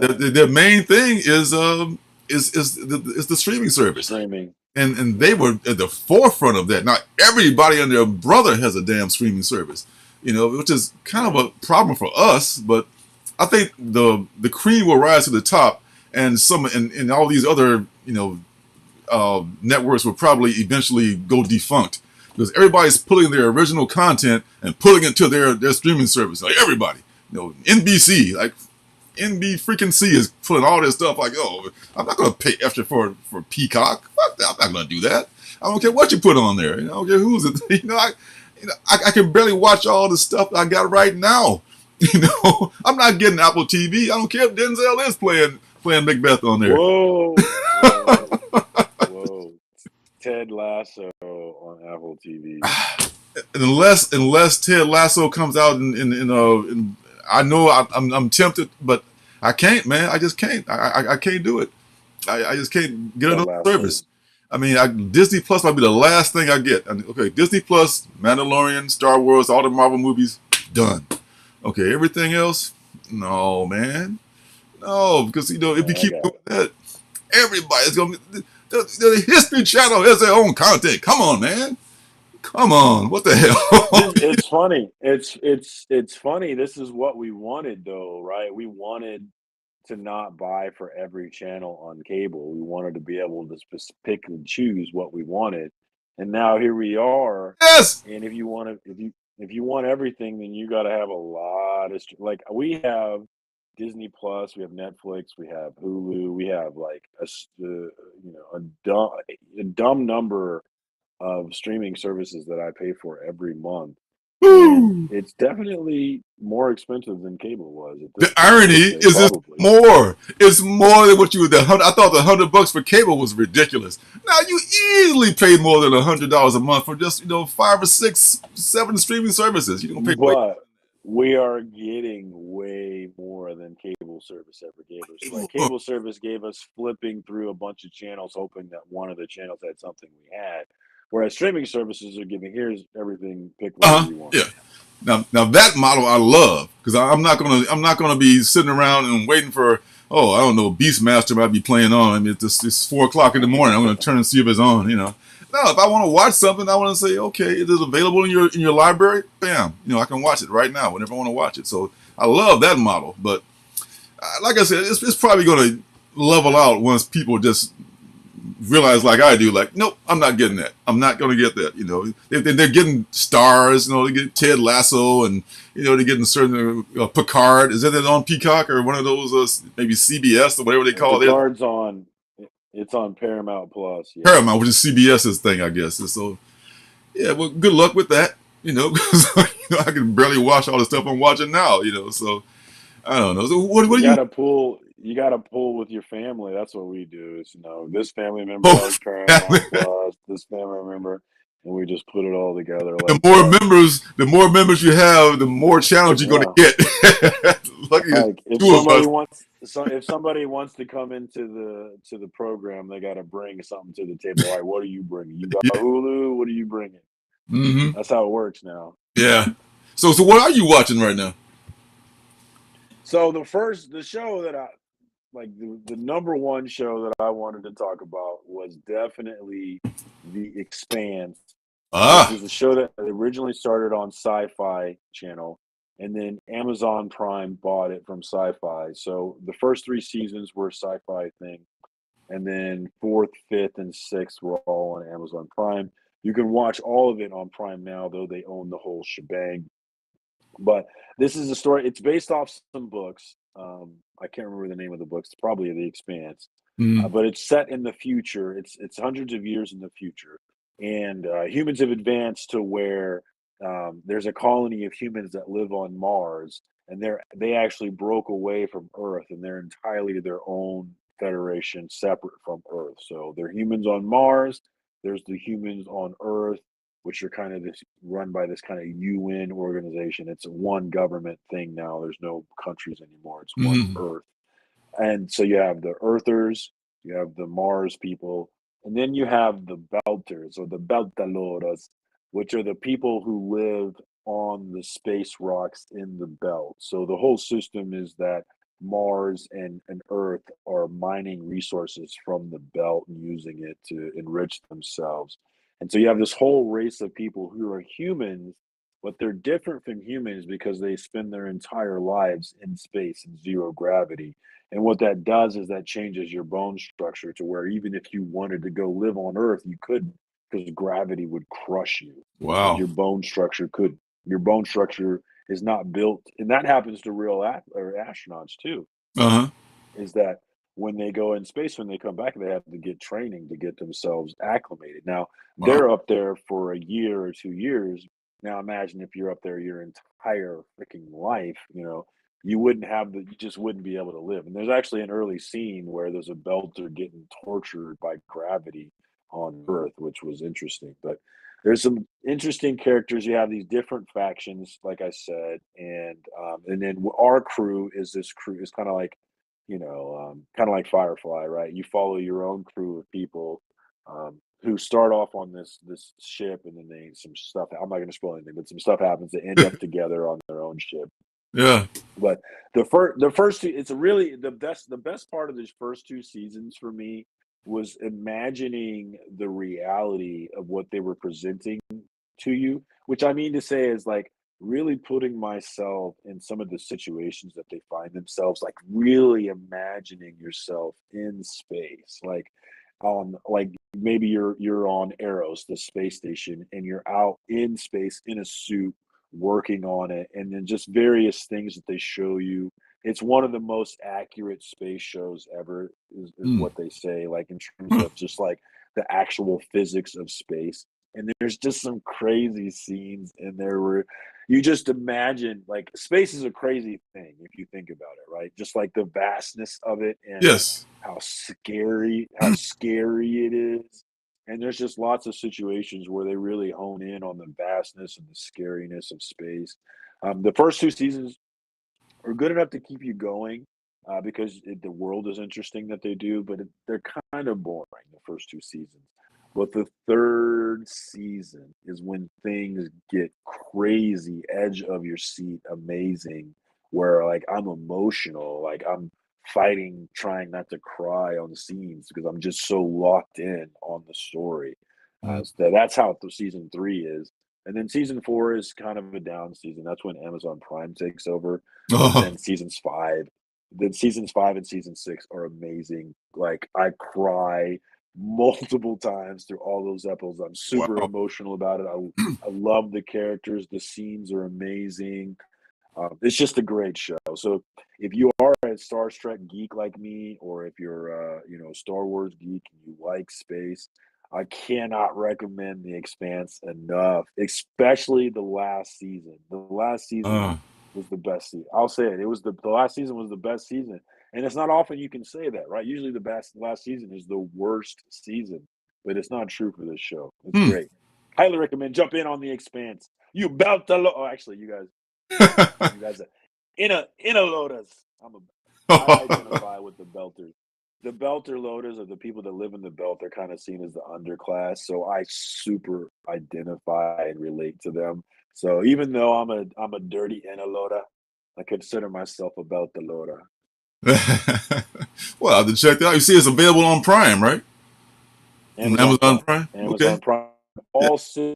All six seasons, and the first two seasons are they're cool, and there's an interesting character that you don't get in the later seasons, but um, it gets great in season three. If you're not feeling it the first two seasons, just stick it out.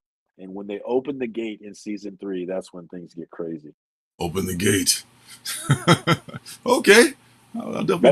That's all I'll say. Okay. All right then. Hi. All All right. right. All right. The Expanse. There you have it, folks. Uh, Another thing we were just looking at, just one season just came out, I think, last year, I want to say, 2021, I want to say. So it's still pretty new. It's on Hulu and on Showtime. It's called Yellow Jackets.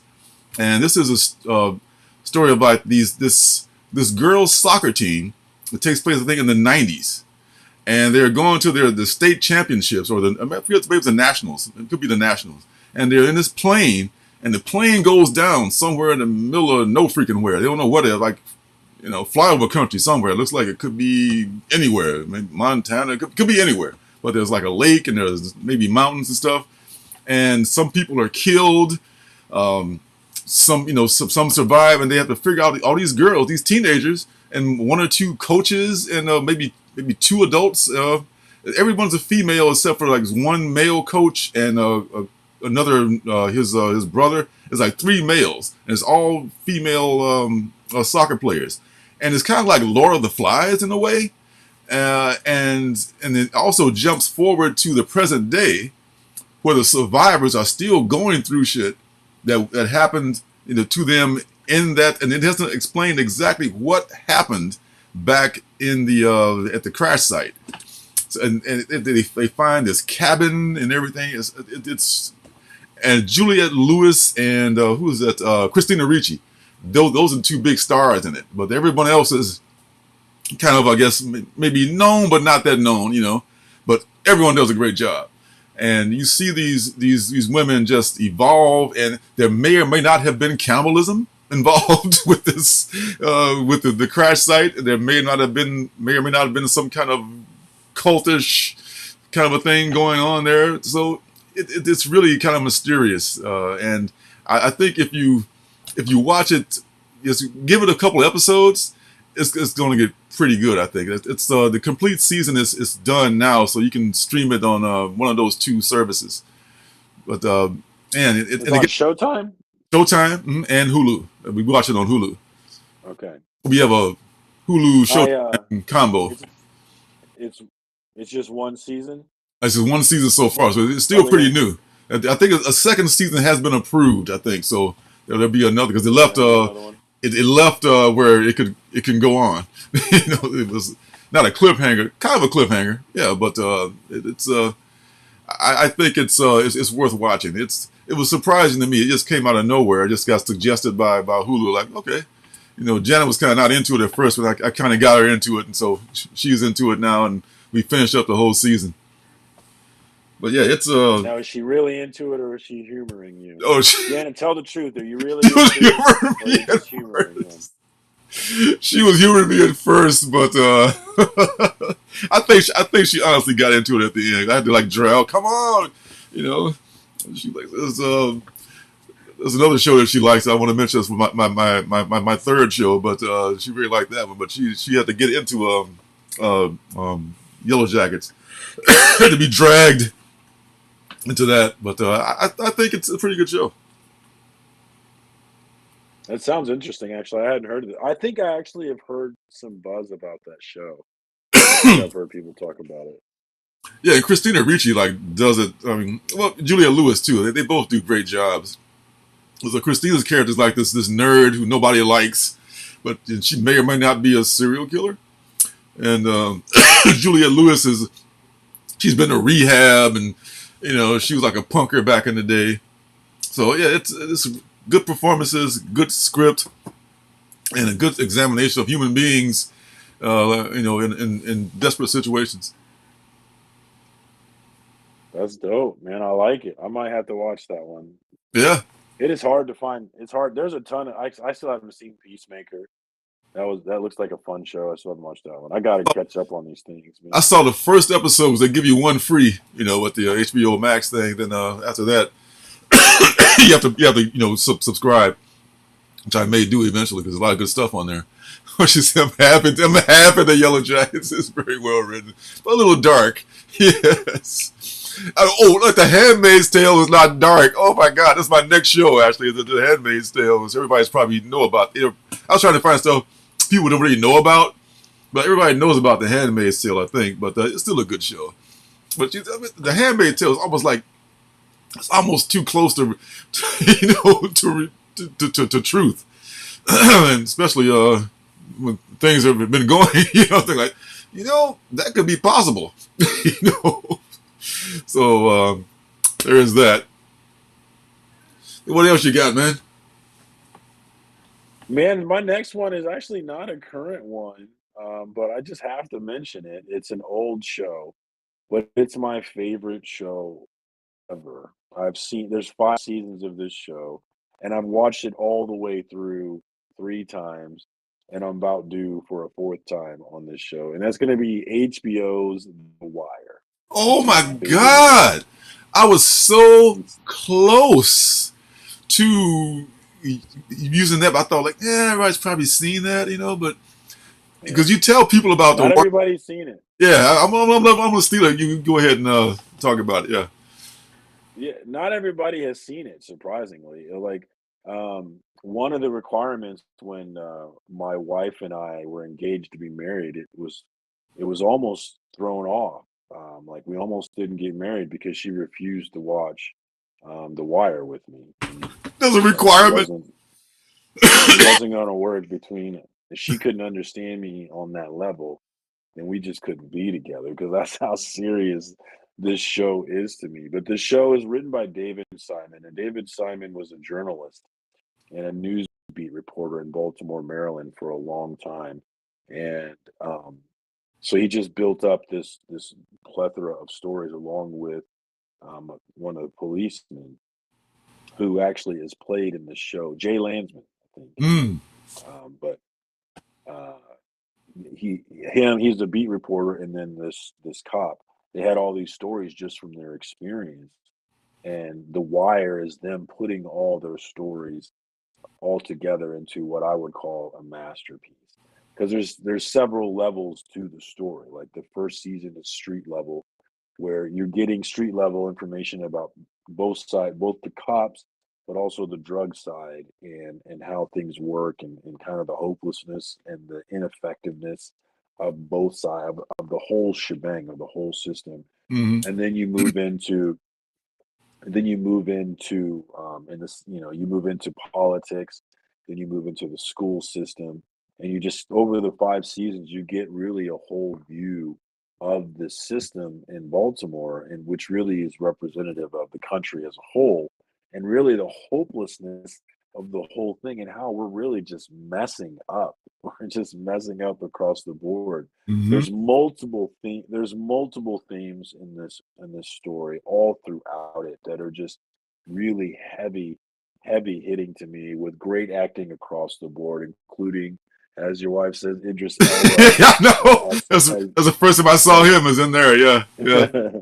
Idris Elba as Stringer Bell, he was amazing. Ring He's a an bell. amazing all-time classic character. You have Great Avon character. Barksdale. I didn't even know he You was have Jimmy British. Mc I couldn't tell by his yeah, Brits are so good at it's hiding their crazy. accents. You know. It's crazy.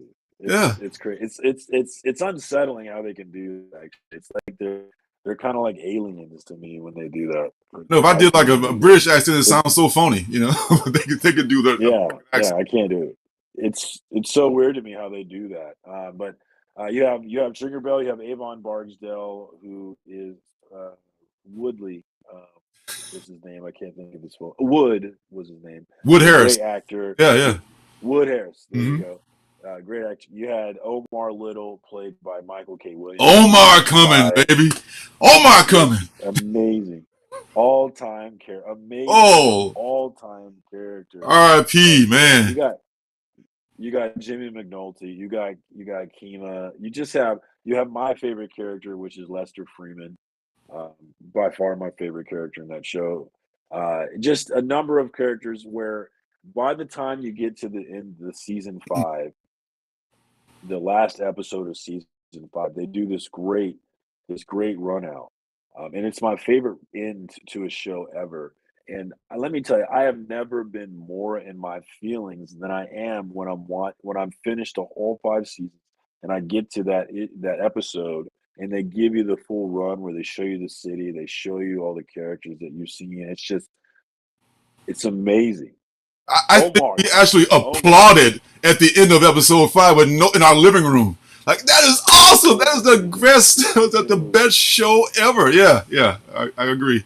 It's a masterpiece. It's the best show ever, and number 2 doesn't come anywhere close to it. It's just so good, and, like, I'm not the kinda guy that really watches stuff more than once, you know? You have to be really good to watch for me to watch you more than once, and I will watch that show till I die. For real, I will. For It's real. so good. For real, man. It's probably due for a rewatch right now. Now that I haven't seen I'm it in a due. long time. Oh my god. I'm very due. Oh my god. And one of my favorite names is the cop McNulty's partner, Bunk Moreland. I love Yeah, that. That's brother. one of my You favorite happy now, cop bitch? names ever. Oh my You god. happy now, bitch? A lot of great scenes, man. A lot of great Is it scenes. soup yet? Yeah. When he shoots them, I don't want to spoil anything. I I mean, it know is it's so old. much It's been good out 20 years stuff. ago, You know, but the there's just so many quotes. Yeah, go ahead.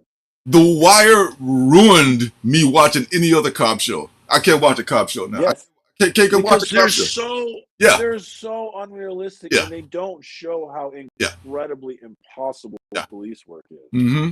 Like The Wire is like there's a I don't remember what season it is, but there's a scene where Bunk and Jimmy are investigating a murder that the first cops just completely botched. They just did not do the job, so they're coming back through and they're doing the work, and you're just and the scene is entirely silent, other than doing and cursing and doing little things. Yeah, Just there's no dialogue other than that, but there's so much going on in terms of just showing you. And there's so much going on that, like, the first time I saw that scene, I really didn't understand what the hell was going on. I did. I mean, I understood, but I didn't fully understand what they were doing, what they were showing, what they were trying to help me understand, which is police work, down and dirty, straight up, good police work is what they're showing in yep. that scene. And I didn't really get it until the second time I saw it. Like, and that's another thing about The Wire is that on the second viewing, you're going to see and understand new things. On the third viewing, you're going to see and understand new things. And when I go and watch it for the fourth time, I'm going to see and understand new things because it's just that deep. Yes, it's so layered. It's excellent. It is just excellent And they television. don't hold your hand. No, Like the no. first time I started the first time I started watching, I actually started watching The Wire and then quit it, and then I started watching The Wire again and then quit it. and then I watched it again, and then I that's when I got hooked. But the reason why I it didn't go at first is because the first episode is so dense, and they do not hold your hand in any way, shape, or form. So it's really difficult getting acclimated to the way that they tell the story and understanding that you got to pay attention. You can't be on your phone, you know, flipping through Twitter while you're watching the show because you're Yes, not going to understand. There's just so much going on. very There's so smart. much. It's a beautiful story. I Yeah. love it. It's my favorite. I can't imagine something ever topping it. I really can't. No, no. I mean, no disrespect, Law and Order, but Law and Order is like candy time for as far as TV shows go compared to this show. This is just Well, massive hand holding going on with that kind of a police procedural. and not only that, but not only that, it's not real police work. The police work that you see in Law and Order, I mean, it is to a certain extent. I mean, Hmm. on some level, but the way things work is like if you watch a police procedural, a murder happens, and then five of the top scientists, detectives work on that case 24/7 for Yes, weeks at a time until it's solved. That's not how it works, and The Wire shows you that's not how it works.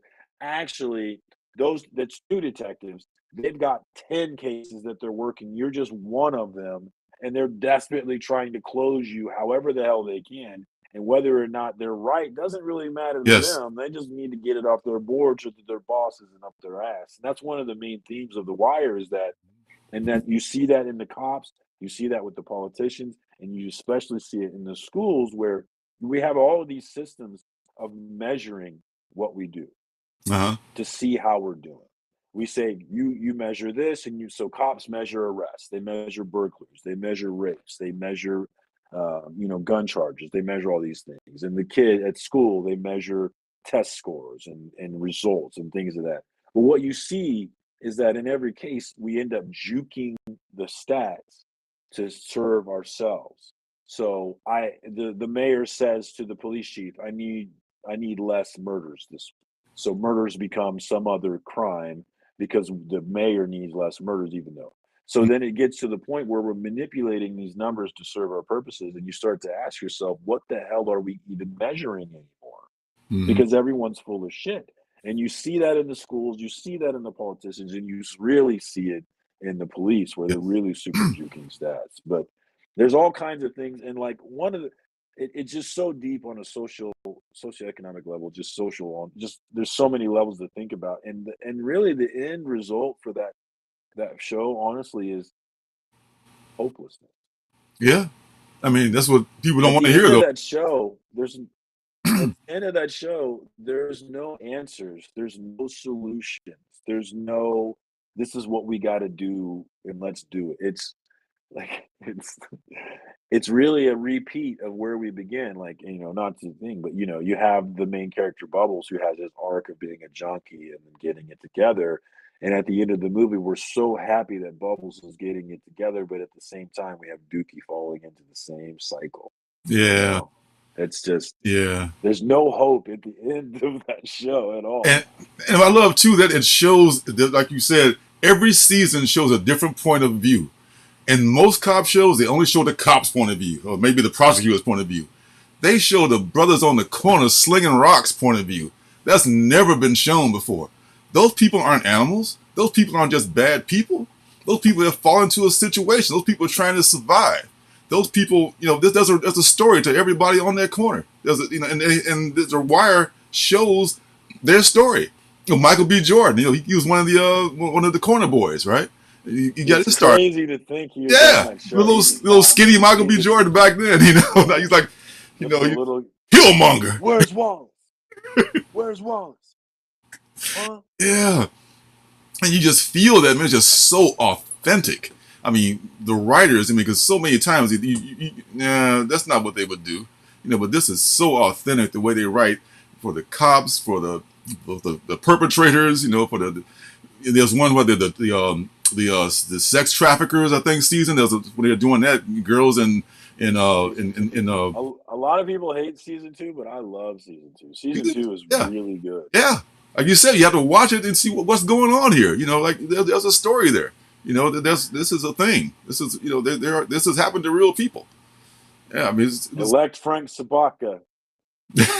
Elect Frank Sabaka. was that state senator? He's always the brother.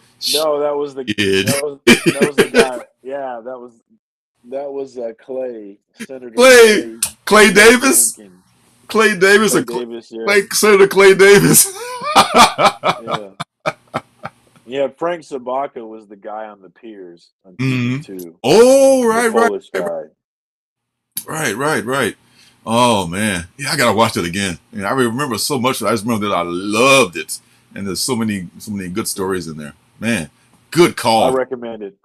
Highly recommend it. Highly recommend it. I mean, it's gonna burst your bubble if you're used to watching, Law and Order, but still, you need to see this.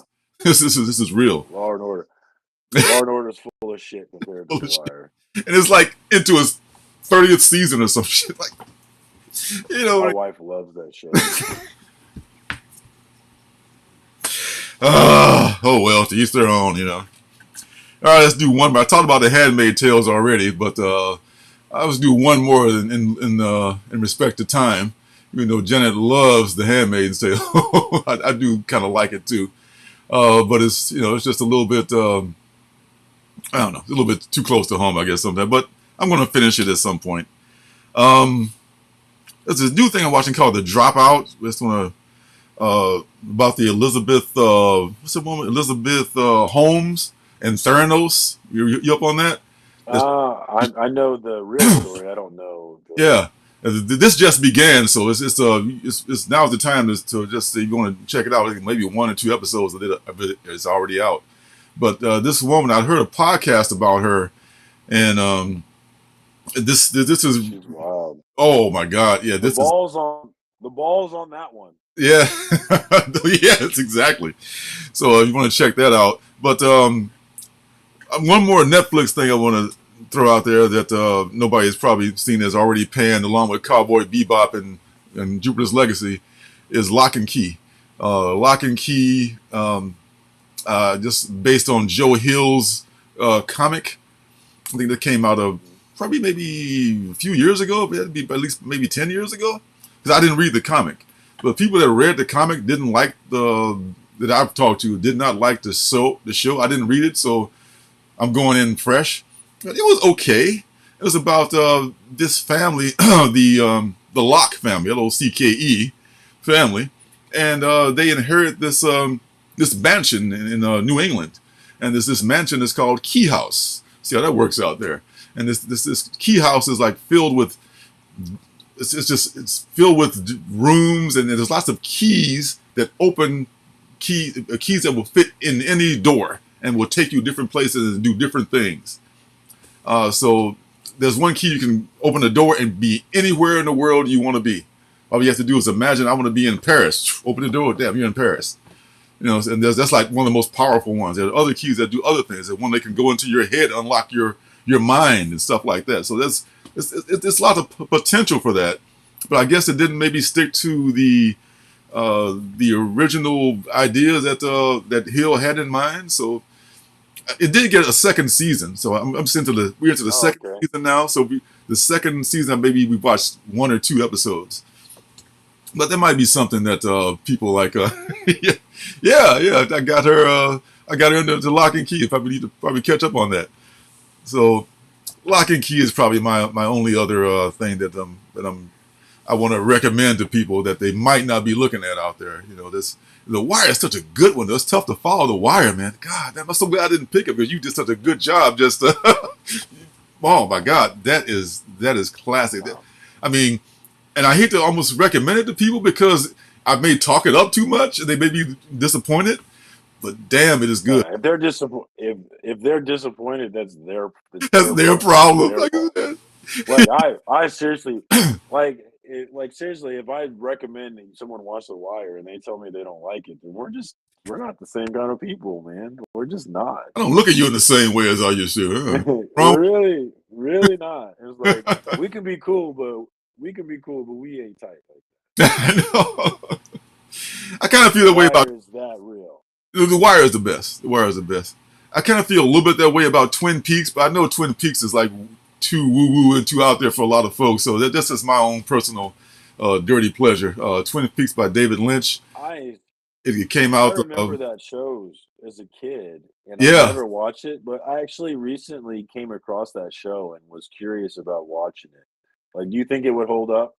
I think so. Start with the old show, and then he made a new season back in 2017. I think the year that we moved to Washington. Yeah, 2017. He came out with the third season where he wraps up a lot of stuff, and he got really thought it was trippy before. He got really really out there with that.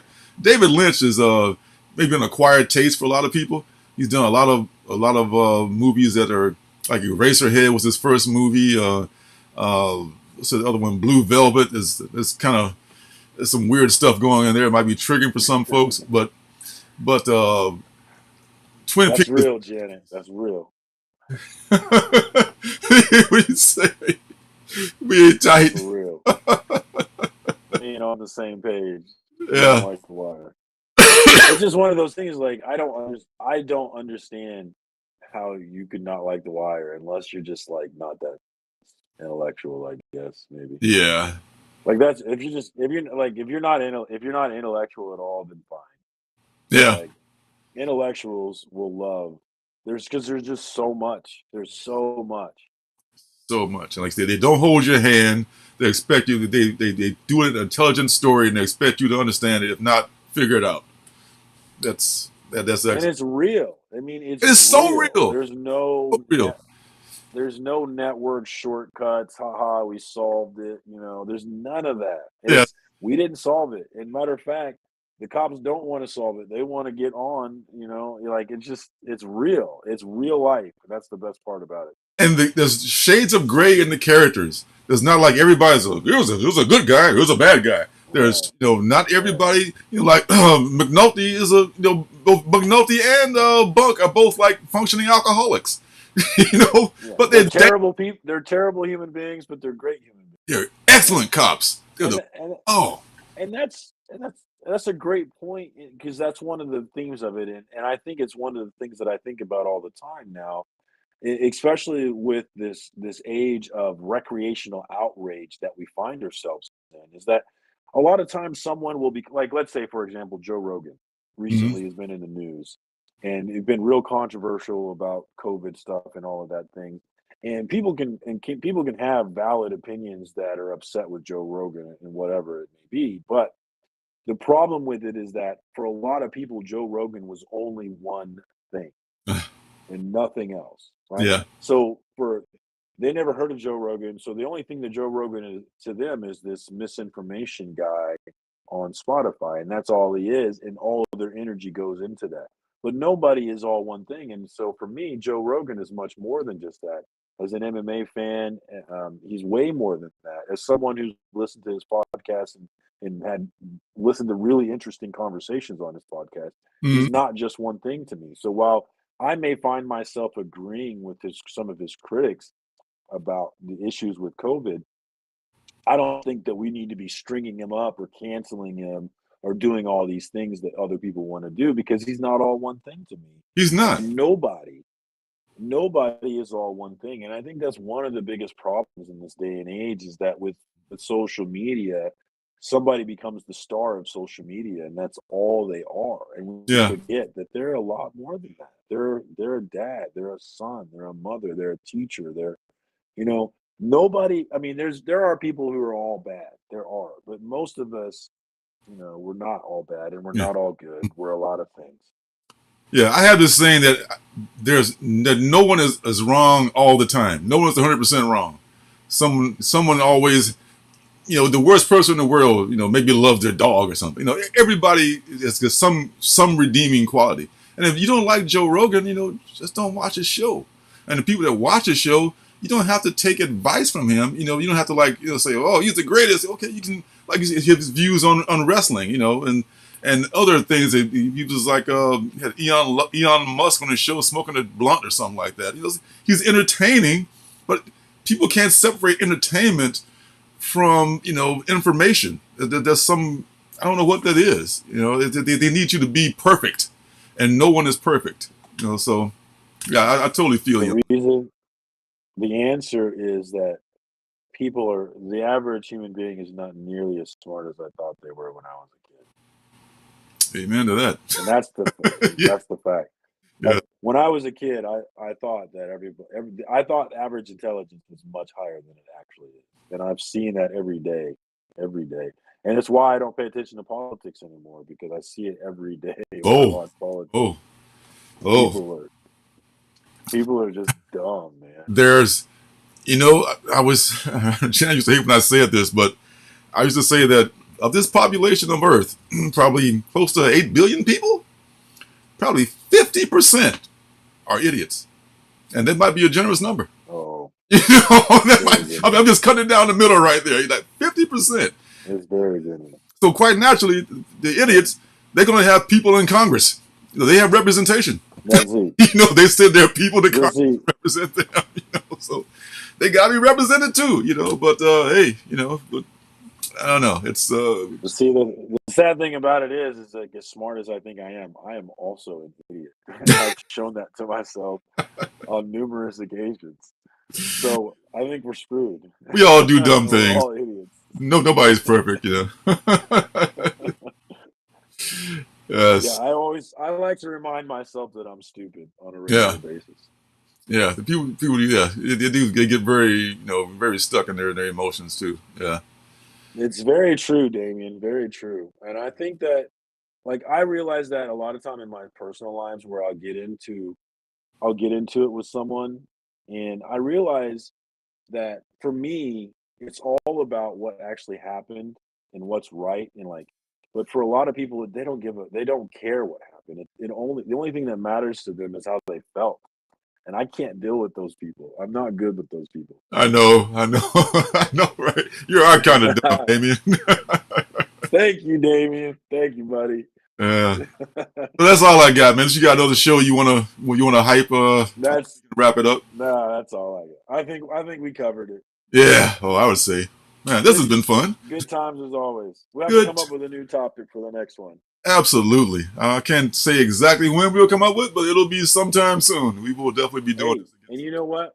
I want to see I want to see two old men, Damien and Lorenzo, talking about old school comics. Let's go. Oh We my need to get you god. guys together. Oh my god. Yes. I can I so think much a from him. show I I think a show with you two could be fun. So just throwing it out there. Let's throw it out there. Hey, maybe we're not that far apart. Maybe you and I are, in different sections, but we can still get together and do a show. So yeah, we can get together. Yeah, yeah. Yeah, and Damien, so Damien, help me get Lorenzo on the gram, man. I've been trying to get him to be more social on the gram because he ignores me on there. So why don't you see if you can get him to talk to you on there? It's not personal. It's not personal. I'm just,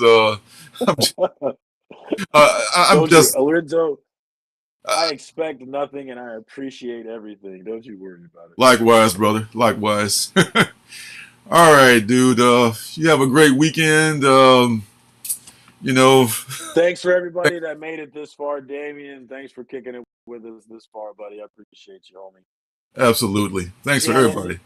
I appreciate you. Thank you for dealing with Lorenzo and putting up with him. I appreciate He's a you. saint for dealing with me. I tell you, nothing less. Namen still here. Thanks for coming through, Comic Book Worm. Always Yeah, appreciate you. And congrats again on 100 to a Comic Book Worm. If you're not subbed to him, definitely give him a look. Let's on to 250 for him. absolutely, absolutely. Everybody out there. All right, guys. I'll see y'all next week, and thanks for stopping by, and I'll see you later. Good Peace. time. Station, Comic Book Peace. fam. Station.